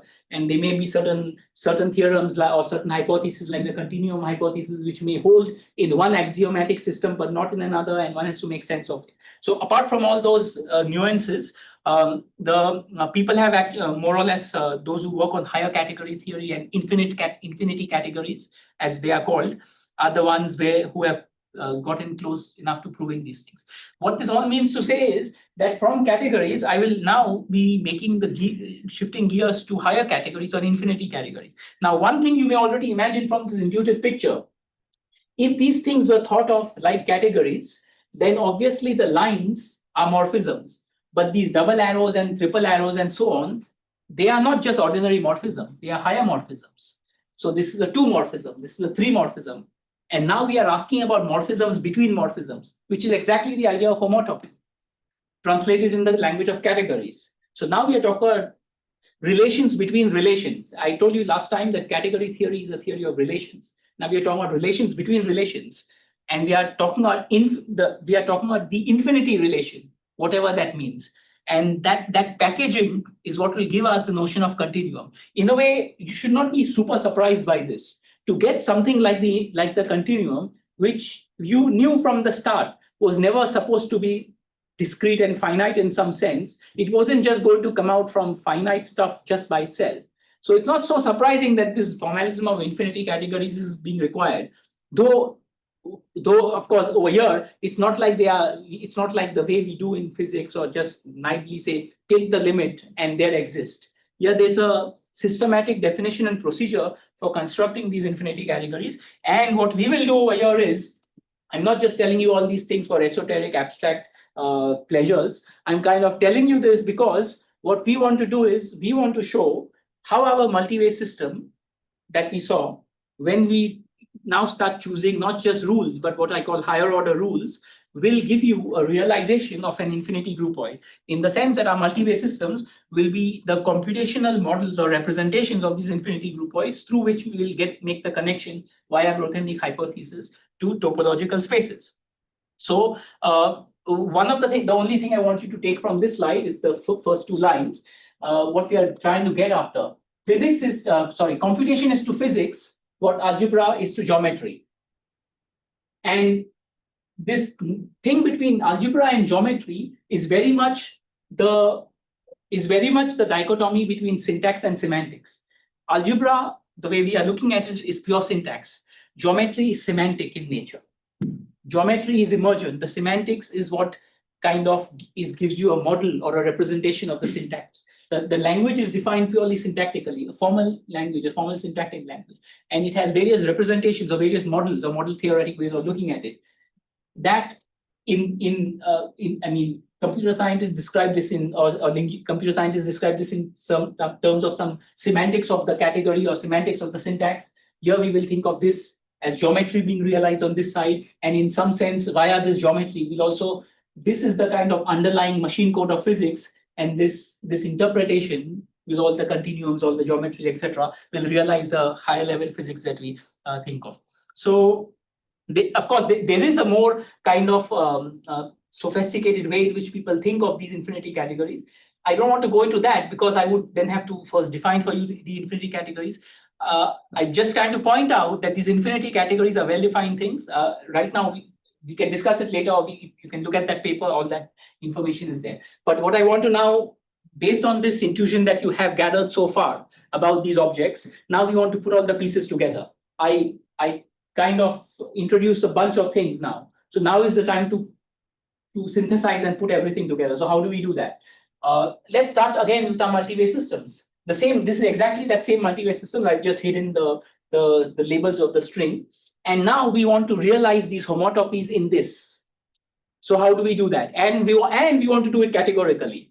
And we want to start taking some kind of limits of higher order rules. So how do we do that? So first, First, let's just recognize what we have. In this multi-way system, we can start with our initial state and we can choose some final state. Doesn't matter. I chose this one, and this one has two possible paths. Now, these paths are just coming from the ordinary rewriting. Now you may say that, okay, how do I construct the path between these paths? Not just by myself physically drawing it, but you have to do it by our rules, because a multi-way system is just rewriting rules, right? It's just a rewriting system. So now you have to ask yourself, what rewriting rules can I use that will make a path between these paths? But what exactly does it mean to have a path between these paths for a multi-way system? Because these paths are just one-dimensional morphisms. So what exactly even is a two-dimensional? No, the word dimension is wrong, but I'm just using it for figure of explanation. What exactly would be the equivalent of a two-dimension like object here, or some kind of two-cell? So the way to think of this is the following. First, we can ask ourselves the question that suppose I want something which is like a two morphism between these things. Let me try to see if there's a way in which two morphisms can be composed from certain relations between the one morphisms. Obviously, for that, I cannot just make that up. You cannot just make that up like that. You cannot just declare it. You have to ask what would be the right category in which such a thing would be found. Now, without all that, this multi-way system could well be described by any ordinary category, where the nodes are the objects and the morphisms are the causal edges, and that's it. But now if you start asking about the morphism between morphism, it's no more a category. So you're already looking at something that is more than a category. In fact, it is precisely called a two category, or it's one among the class of higher categories. Two meaning that a two category has as its ingredients, it has objects, it has morphisms, and it has two morphisms. So that's your two category. So if you want to realize a two category here, what we need to do is we need to look a little bit into exactly how two morphisms are defined. So one way we can just look at how two morphisms are defined is say via this picture. In this picture, this one is a two morphism, that one is three. So don't look at that for the moment. You have these objects. You have these maps between these single objects and these ones. And if you organize this diagram this way, and there are some certain properties like commutativity and associativity and so on, the usual ones that these diagrams satisfy, the way you can organize this data is the following.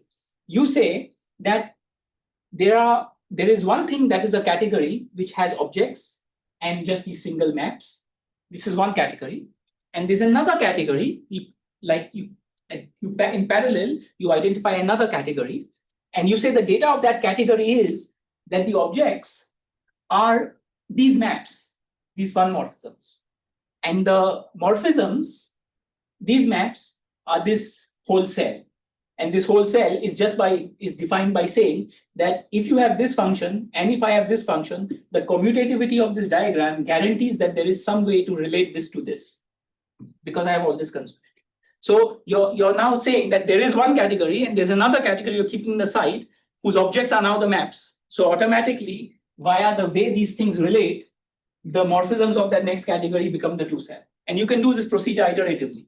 You can do it for 3, 4, and so on. So essentially, as I said, this two morphism is not like some physical two-dimensional thing. It's not like you're stretching something in 1 or 2 dimensions. It is relations. These are abstract relations, and they are defined via rules of commutativity. In this case, the category will also have some notion of associativity and so on. Just the axioms of a category, nothing more. So as long as you have structures which you can draw and combine this way, meaning that you can go from here to here like this, you can go to here to like this, it's the same thing. As opposed to you go this way, you get one thing, you go this way, you get another thing. Like I told you yesterday.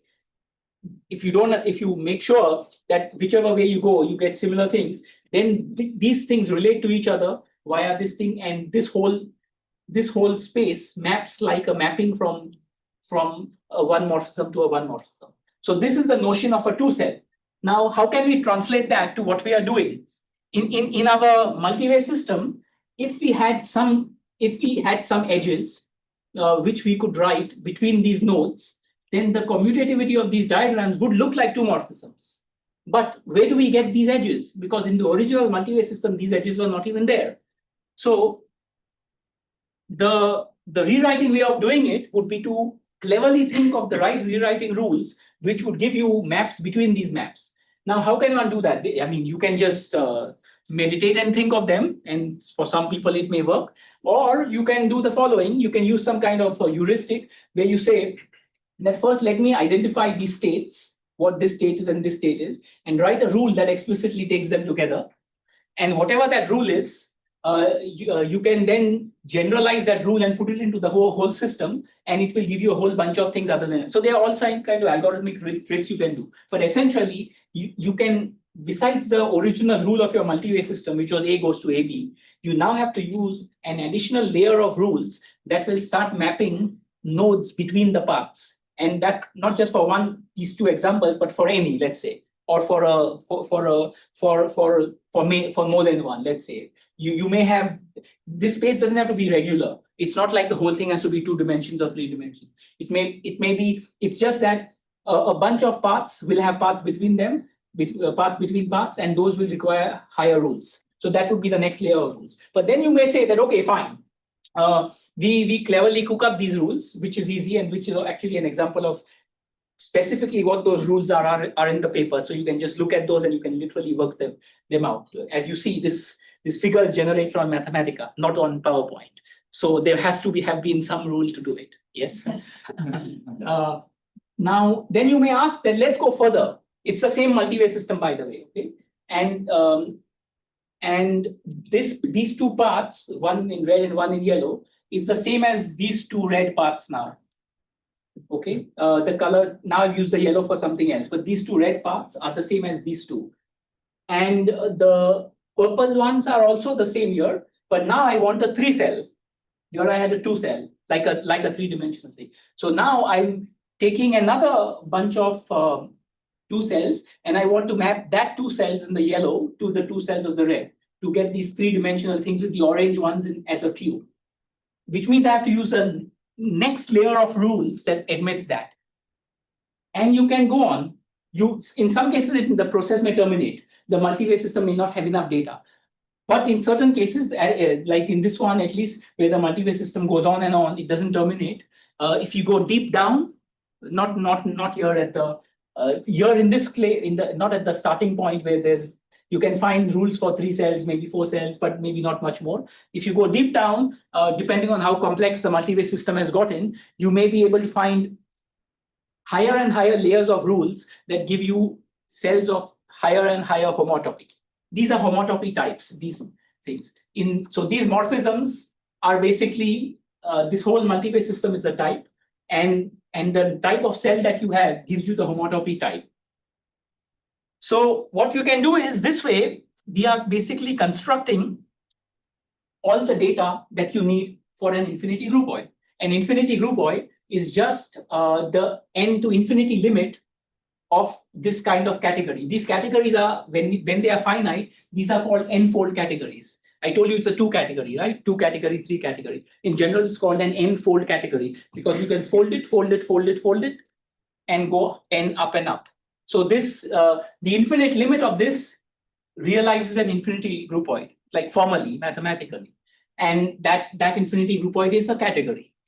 And what we are saying is that this computational model that we have here realizes an infinity groupoid, an infinity category, in exactly the same way by mapping these boxes that you see. For example, this 3-dimensional box in the orange is exactly this. It satisfies all these rules that this satisfies at the categorical level. So at the abstract level, our multi-way system, our higher multi-way system with the higher rewriting rules gives you a model of a higher category. And in the limit where such a thing exists, it gives you an infinity groupoid. And infinity groupoids, via Grothendieck's hypothesis, realize a topological space, which means to say that these multi-way systems, in the limiting case of n going to infinity cells, realizes a topological space via Grothendieck's hypothesis. In the same way that infinity groupoids in infinity categories in mathematics realizes an infinity realizes a topological space. So in a sense, what we are saying over here is that behind all this machinery that we have looked at about our rewriting systems and so on, there is this underlying formal language with a proof calculus and so on. And the certain limiting structures within this give us realizations of topological spaces. This is the way topological spaces can be realized. Now, of course, you may ask more specific questions like, okay, but I'm not interested in a generic topological space constructed out of an infinity category. Maybe I want to see my three-dimensional world or something like that. You may ask those mundane questions.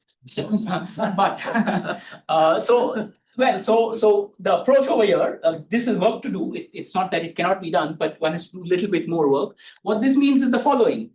Instead of trying to think of space where you start with lower dimensions, you glue them and you build the higher ones. Here we are saying that the approach is the complete opposite. You start with the infinity object, and then you start slicing and breaking it down. And if you can do that successfully in a computationally sensible way, then you will get models of the lower spaces. So this is the same thing as saying that in differential geometry, for example, you have a fiber bundle. This fiber bundle can, well, it has the dimension of the base space and the fiber space, and then you start taking sections of it. Those sections can be some kind of lower dimensional subset, and those may be interesting for some reason or the other. Like in field theory, a section may give you a kind of realization of a field or so on. So you start taking sections, you take fibrations or foliations, so to say. The same thing you'll have to do here, but for the infinity structure. And then you'll get all those lower things. So of course, that would be work. I'm not saying that's there for free, but that would be the way to get it. So this is the approach in this business of infinity categories. And these infinity categories, of course, have been, for mathematicians, these are, just a minute, for mathematicians, these are objects of interest because they want to show that all mathematical structures, or at least constructive mathematics, can be built in universes related to these things. And for us, of course, we want to take the notion of topological spaces and try to get it from this. There are people who have also asked, how do you go beyond topological spaces? Meaning not just topology, but how do you start getting geometry, meaning metric and those things? And again, you have to do that abstractly and categorically. And there are some extra conditions that you have to put. It doesn't matter. Right now, we won't be discussing that. But within these infinity categories, they define the idea of what it means to be smooth in the sense of differential geometry. So that notion is abstractly defined within these objects, and that gives the abstraction of the usual notion of smooth in differential geometry. So people are doing those kind of things, and that's where differential geometry as we know it can be found. Yes. I was wondering, because in Stephen's work, I thought we already said, like, you can get space-time from the slicing of the causal graphs, I guess, graphs, I don't know. Like, how does that relate to because you were saying currently from this infinite limit of the homotopy, I guess, of the multi-way, we get to topological spaces, but then it's still a question how we get to space-time, 3D space-time. Yeah, what Stephen is saying is not really space-time. I'm sorry? What Stephen is saying is not continuous space-time. He's just giving you a discrete abstraction of space-time. Here we are starting with multi-way systems. Within these multi-way systems, you could identify causal graphs within them, and you could do whatever you're saying on the causal graphs, okay, think of a multi-way system as a system which has all possible histories. So if you take some fibration of it, the fibration of a multi-way system, which follows one history, that will realize a causal graph structure. And within that causal graph structure, you can take foliations, and that will be the kind of space-time in the sense of discrete events that Stephen has described. But here, which is fine, but here what we are after is what about the continuum? The continuum doesn't just come in causal graphs for free. One could do what physicists do and say, oh, just take the causal graph and put in more events, and when it looks like it's all together, then we'll say it's continuous. I'm saying that's not good enough. We have to do things a little more systematically, and here is the machinery to think about where all that continuum may come from. The continuum should emerge from something. Continuous spaces should emerge from something. So that's what this is for. So anyway, yeah, in a sense, so let me just, okay, so These what more can you do? So this is the story of infinity groupoids and why they are so exciting. I didn't actually define an infinity groupoid for you. Yes. Yes. So you just mentioned that we're talking about continuous spacetime instead of discrete. Well, we started with discrete, but we also wanted to understand. We want to understand continuum, right? Yes. But didn't we start with the discussion about Planck's scale? No, we didn't. Sorry. We never used any scale. At the beginning of the lecture, We didn't use Planck's scale. I just said that depending on what approach to quantum gravity you adhere to, they might have to assume some scale because the structures they talk about exist at some scale. But here we are asking where do the structure of those structures come from? So we are not necessarily starting with the same scales, of course. So when we are talking about quantum gravity, we're talking about space-time continuum. No, quantum gravity is talking about the discrete, but still it is at some scale. Like the traditional approaches to quantum gravity, they usually talk about the Planck scale. And at that scale, they make a proposal of what geometry may look like. And that obviously is not continuum. It is some kind of, it is either discrete or it is like a foam or it's like a fluid, but anything other than continuum geometry at that scale.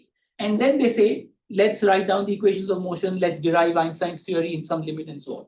I thought our goal was to understand various manifestations of quantum gravity theories, right? Yes, so for that, what we want to understand is where do the structures that they use come from? And can we find a common framework to get those structures? And in the examples you saw, I tried to argue that all of those structures that they use can be viewed as those that result from a proof calculi. I think what's going on is a lot of those methods, while they may reference the Planck scale, we don't necessarily know because I correct me if I'm wrong, Xerxes, but as far as I know, there's no full notion of a scale. We're searching all the space to see if we can't chip away, as you said, to find a potential. Basically, there's no formalized notion of. We don't know about a scale, and in fact, I'm not even going so far to say that we'll find a scale. I'm just first addressing the more simple-minded thing that the structures that they assume, is there a way to conceive those structures from some more underlying machinery of rewrites or proof calculi or so on, and that's what we are doing. To actually reproduce, let's say, the equations of motions of those theories, that would be substantially doing more work at the fluid dynamics of things that we do. So that would be substantially another order of magnitude of work. Importantly, what he's talking about doesn't have like a physical size, so there's no scale, right? He's just doing math. Just true, I am doing that, and I don't think I tried to hide that. I was trying to understand the Articulate your question better. continuum. I was a little surprised because at the beginning I was thinking that our goal here was to understand the foundation of quantum gravity. Yes, and it is still. My understanding so far was that quantum gravity involves the Planck scale. No, I mean, depends. Quantum gravity is often a question that is asked at the Planck scale. But as I said, if I want to understand the nature of pre-geometry as something which is the building blocks of geometry itself, which could encompass quantum gravity, but go beyond that, then I cannot necessarily commit to a scale to start with. Quantum gravity, as it is defined conventionally, begins with a scale because, well, that helps. Otherwise there'll be too many kind of open variables out there. That's why it is conventionally defined as. But as you saw from the motivations that came from Wheeler himself, he cannot start with any scale because committing to a scale is already committing to some notion of geometry. We want to hunt for something that is a structure that is inherently and intrinsically pre-geometric. It cannot possibly have a scale. And from that, we have to argue how the structures that we usually reason about may emerge. So the only thing I've said is that the structures that people use in quantum gravity, now there is a way of realizing those from some underlying proof calculi. And these proof calculi cannot possibly have scales or anything. And if you remember whatever motivation you discussed regarding Wheeler, like he said, there has to be something that transcends space-time and matter if we really want to understand this at that level. We cannot be using those things. A scale still means that you are using some geometric notion. So one of the approaches to quantum gravity is Penrose's twistor theory, I think, which involves spin network. Is that right? Yes, it is motivated on that. Those but kinds it has of many more things, structures those kinds than of that. theories involve discrete objects, correct? Sorry, with what? Those kinds of theories involve discrete objects. To some extent. So I think with Penrose, let's say it is very closely related to spin networks, but he has a little bit more structure where he's using some continuum mathematics. But we could give him the benefit of the doubt, and there may be ways to explain that in a purely discrete way. But anyway, make your point. I'm just trying to understand the connection here between, foundation of quantum gravity and the continuum. Yes, so the point is that in any proposal of quantum gravity as is conventionally discussed at the Planck scale, there is a commitment made to some underlying physical ontology. I'm trying to argue that before committing to this underlying physical ontology, it is a fair question to ask, is there a way to understand where that physical commitment comes from? I'd have to go sub-Planckian. Go on. Yeah, can you maybe tie it back from the other way? So if we get to the infinite groupoids and the topology, which, by the way, I would love to understand how you get like how those two connect. How does that tie back into either existing discrete quantum gravity approaches, and or what better approaches could we get for quantum gravity out of that? Okay. So once one understands these notions of these infinity groupoids, then there is a way to formally conceive topological spaces without assuming let there be a space X. Here we are saying you cannot let something be, it has to be constructed. And by constructing the data of these relations, but the data of these relations inherently constructs the notion of a space, a topological space. With a little additional structure, it becomes geometric space. And with the right kind of, let's say, slicing and foliation, one could get the kind of geometries, discrete or continuous, that would be relevant for, let's say, doing realistic quantum gravitational models. So the ingredients that people use in quantum gravity theories, those ingredients could be obtained from this formalism. And those ingredients that they use, irrespective of whether they say that this should be thought of physically as a physical ontology or not, those ingredients are, as such, they are mathematical ingredients. Right, but like what is gained by knowing that? An understanding. I mean, we're still. You could suppose it's there, but you may, for example, you may say that, look, I live in a universe whose formal system does not admit some axiom and may not admit this structure that you are using. Right, no, I guess I'm also wondering, I mean, we're pretty stuck on quantum gravity from what I hear. So given that you have a better foundation, we might be able to ask better questions. So in the existing approaches, is there a different way of asking questions in these approaches that you offer because you have, gone to the very foundations? If I actually have to offer something more to what they are doing, the best bet would be to show some connections between the different approaches, as opposed to just reproducing one approach. And in order to do that, beyond just identifying the structures, which is done here, I would also have to do the analog of the fluid mechanic part of these structures, and then show that you can translate, let's say, maybe some transformations or equations of motion or symmetries at least from one to the other.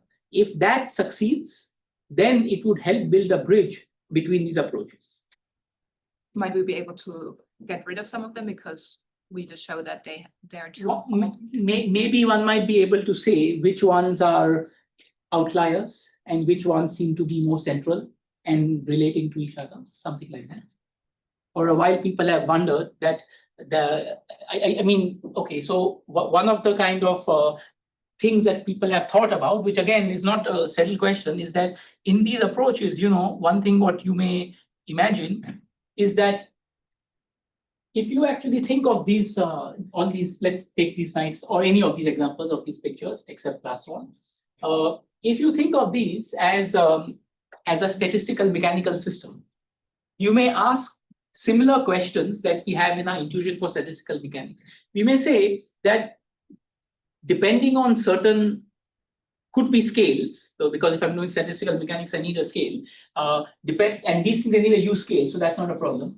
Could it be that when I transition, when I go from certain scales and transition, they may be phase transitions where these things look like fluids, as in this looks like a gas, this looks like a crystal, and I don't know, this may be looking like some metaphase in between the two. So could it be that these structures that they are starting with, and even though they are defining certain constraints at which it's defined, there may be some underlying parameter that is tuning either scales or something within its structure, such that these things are really related via transitions. There may be a phase transition that takes me from these crystals to these grains, and maybe from these grains to slightly some kind of viscous fluid, where it's not completely like a gassy, like this could be like a gas, this could be like a fluid, and this could be like a solid. Could it be that space-time itself has underlying thermodynamic properties? Again, this idea is not outlandish. You know already from Bekenstein, Hawking, and so on, that to gravity, there are deep connections of thermodynamics. But you could take that even more seriously. Like in quantum gravity, you could say what we call quantum gravity is just that space-time. When we look at it at the energy scales that we do, it looks like a nice continuum. But if you go at these higher things, they start bubbling up, like a liquid that starts bubbling. Then you go higher and higher, it becomes a gas. So could it be that what you call space-time actually has microstates? In thermodynamics, what happens? Thermodynamics isn't a system of atomic things. It's a system of microstates. Whatever macro state you observe, it has microscopic constituents. And depending on the energies you look at, those microstates will have certain phases. So if space-time is not fundamental and it has building blocks, and if we call those building blocks, configurations of those building blocks some microstates, could it be that there's an underlying statistical mechanics to it? And if that is so, that would give you a good idea of what kind of geometric phases one may get. That could be one way of, and people do think about these things, and there are many ways to think of this. A lot of the approaches are looking at information theory. Can we look at these quantum geometries via some information context or via some holographic duality? So it is a reasonable question to think about these things in terms of microstates. But then it is not very different from what we are discussing. We are asking what are these pregeometric building blocks? In those cases, the microstates may be physical. Here we are trying to say, well, maybe let's go even below. If all these things work together, the one idea that may come out of all these different approaches and different studies is that underlying there are some building blocks, possibly pregeometric, and understanding them will give a good idea of how to do the statistical mechanics of those objects. And that will be the kind of theory that will help make transitions between these approaches. So that would be the insight to gain. The only problem is that usually when people work in these things, they work in one kind of thing, as if this is my theory, I want to push this. And that's sometimes becomes a lost cause. Just a minute, I think it shows before you. What does a space-time tensor look like if it's a thermodynamic entity? What? Like what would the tensor the metric tensor then look like if it is a thermodynamic entity? Well, a tensor is a geometric object. Right. It's not like the tensor would just be a tensor and it would just swish its numbers. It's that geometry itself would swish. If it's not a solid but it's a liquid, then we may not be talking in terms of tensors, but we may be talking in terms of other variables. The order parameters of the macro state would be totally different. the metric may then emerge only when you get to a certain phase. Another phase is if you're in the liquid phase, you may not talk about metrics, but you may talk about hydrodynamic variables. I mean, depending on the liquid, it's compressible, not compressible, there are all sorts of properties. So you may then talk about in terms of those order parameters. Go ahead. I'm wondering if there's any connection with the continuum hypothesis.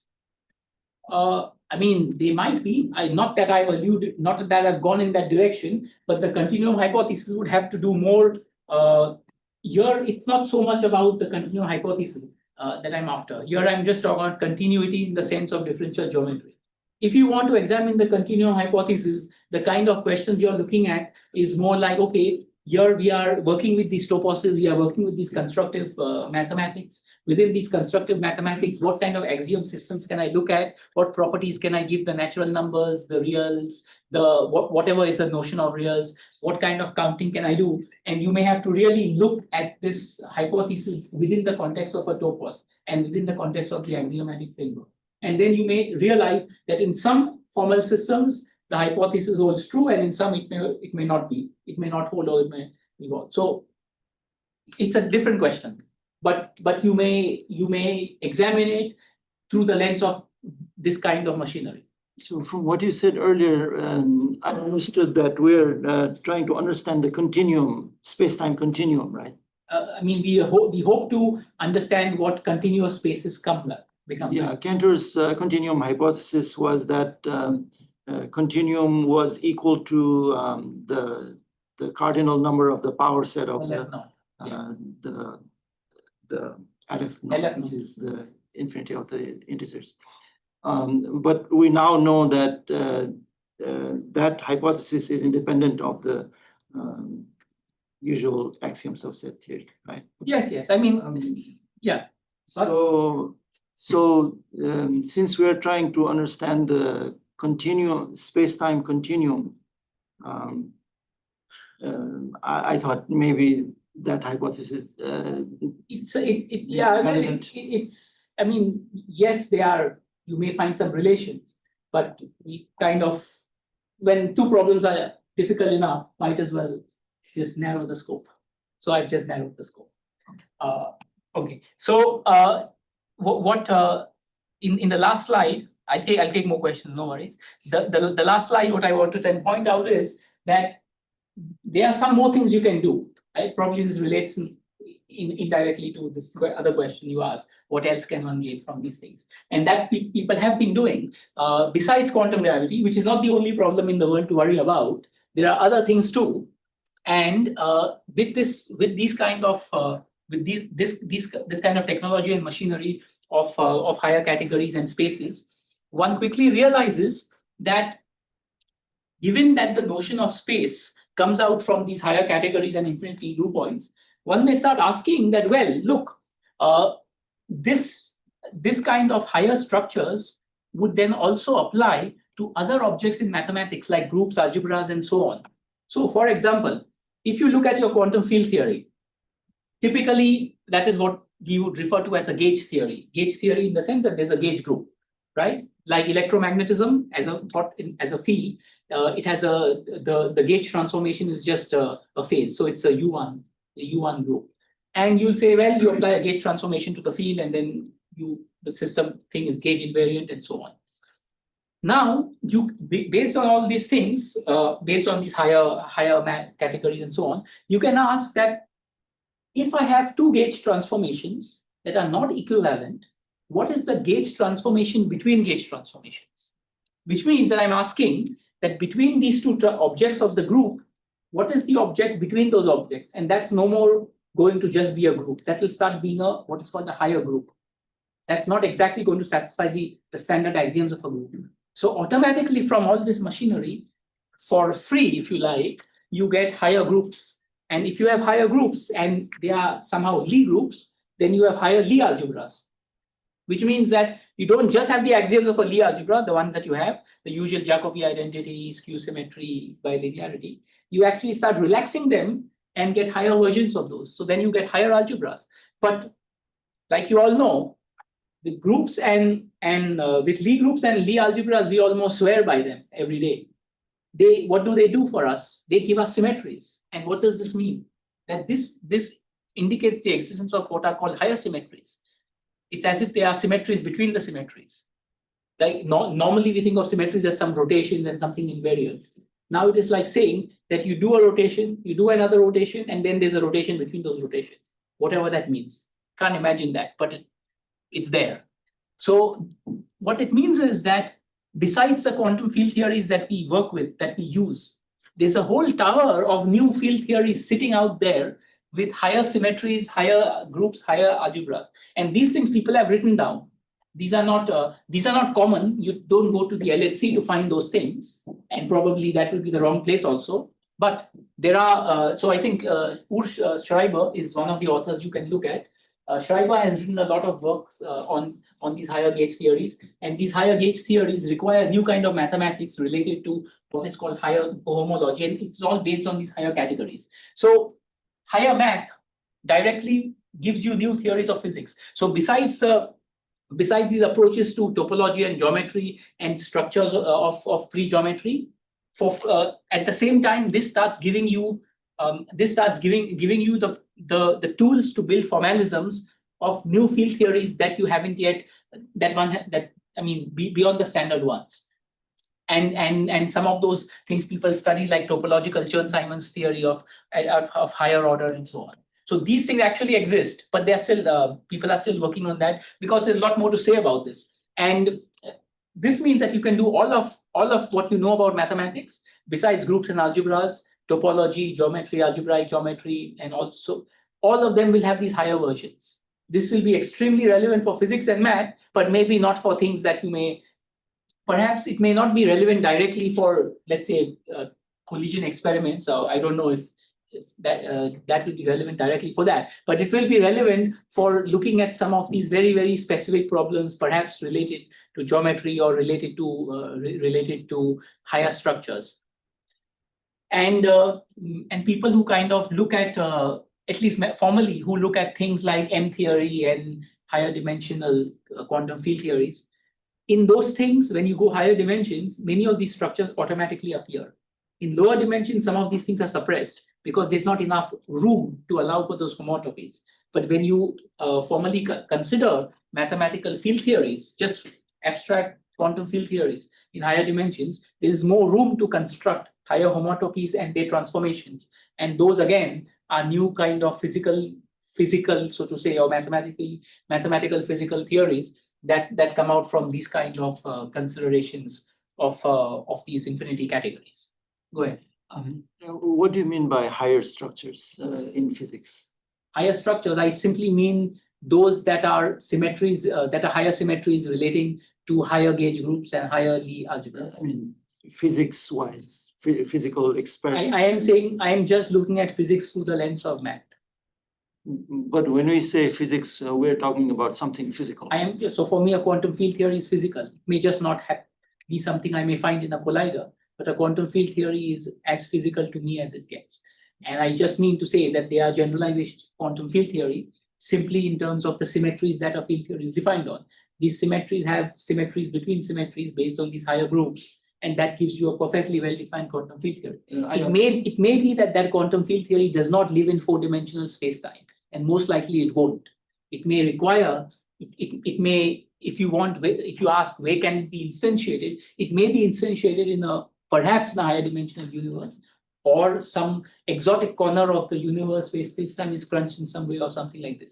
So yes, you won't find it I doubt you will find these things in an ordinary collider experiment. That's fine, but at least in our imagination, is it something like a black hole or beginning of the universe or something? As I said, the best bet would be in a higher dimensional universe. That would be the best bet because there's just more room to allow for those structures.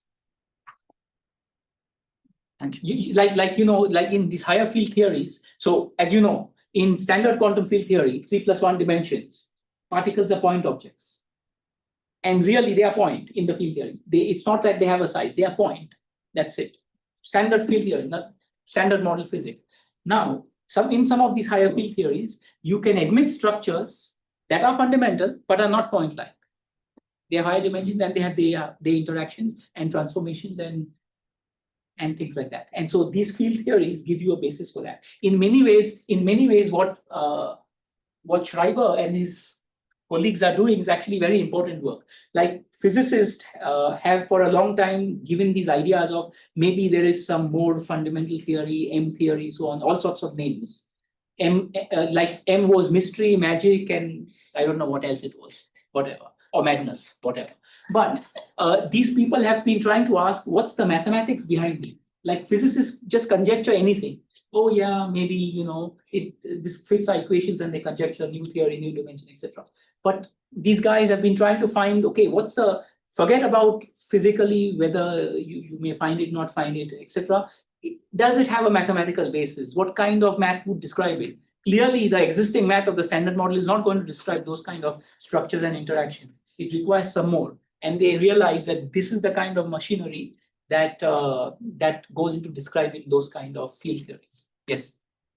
If all of this is constructive, as you've been emphasizing, then wouldn't even if we don't find it in a collider or something like this, wouldn't we be able to essentially simulate it in a computer in principle and then sort of find it physically there?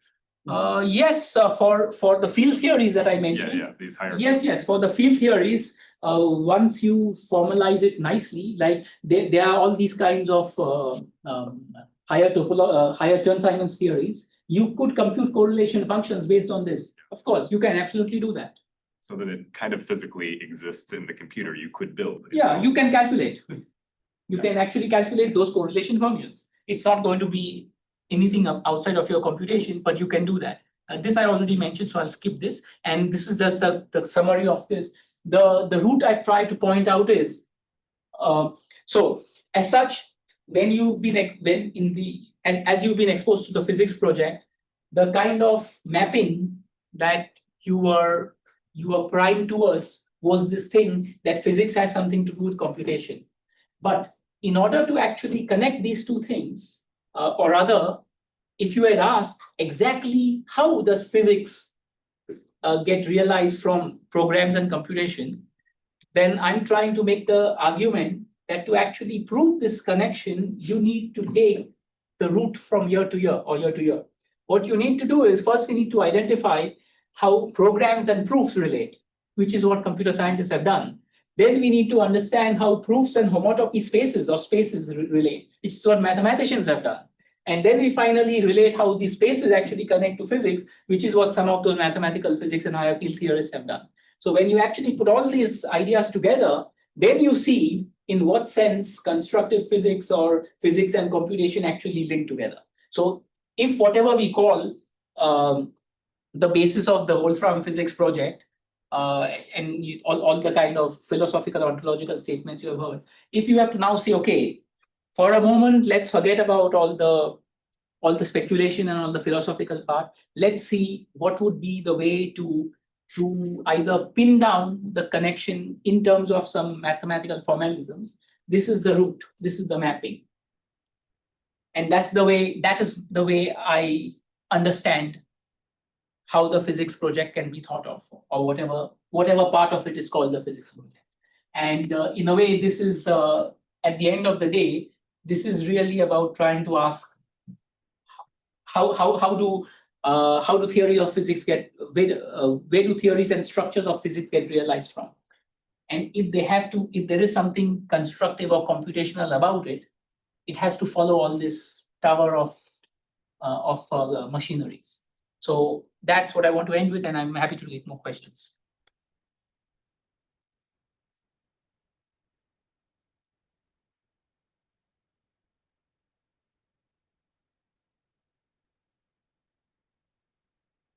Not, then I thank the audience. Thank you.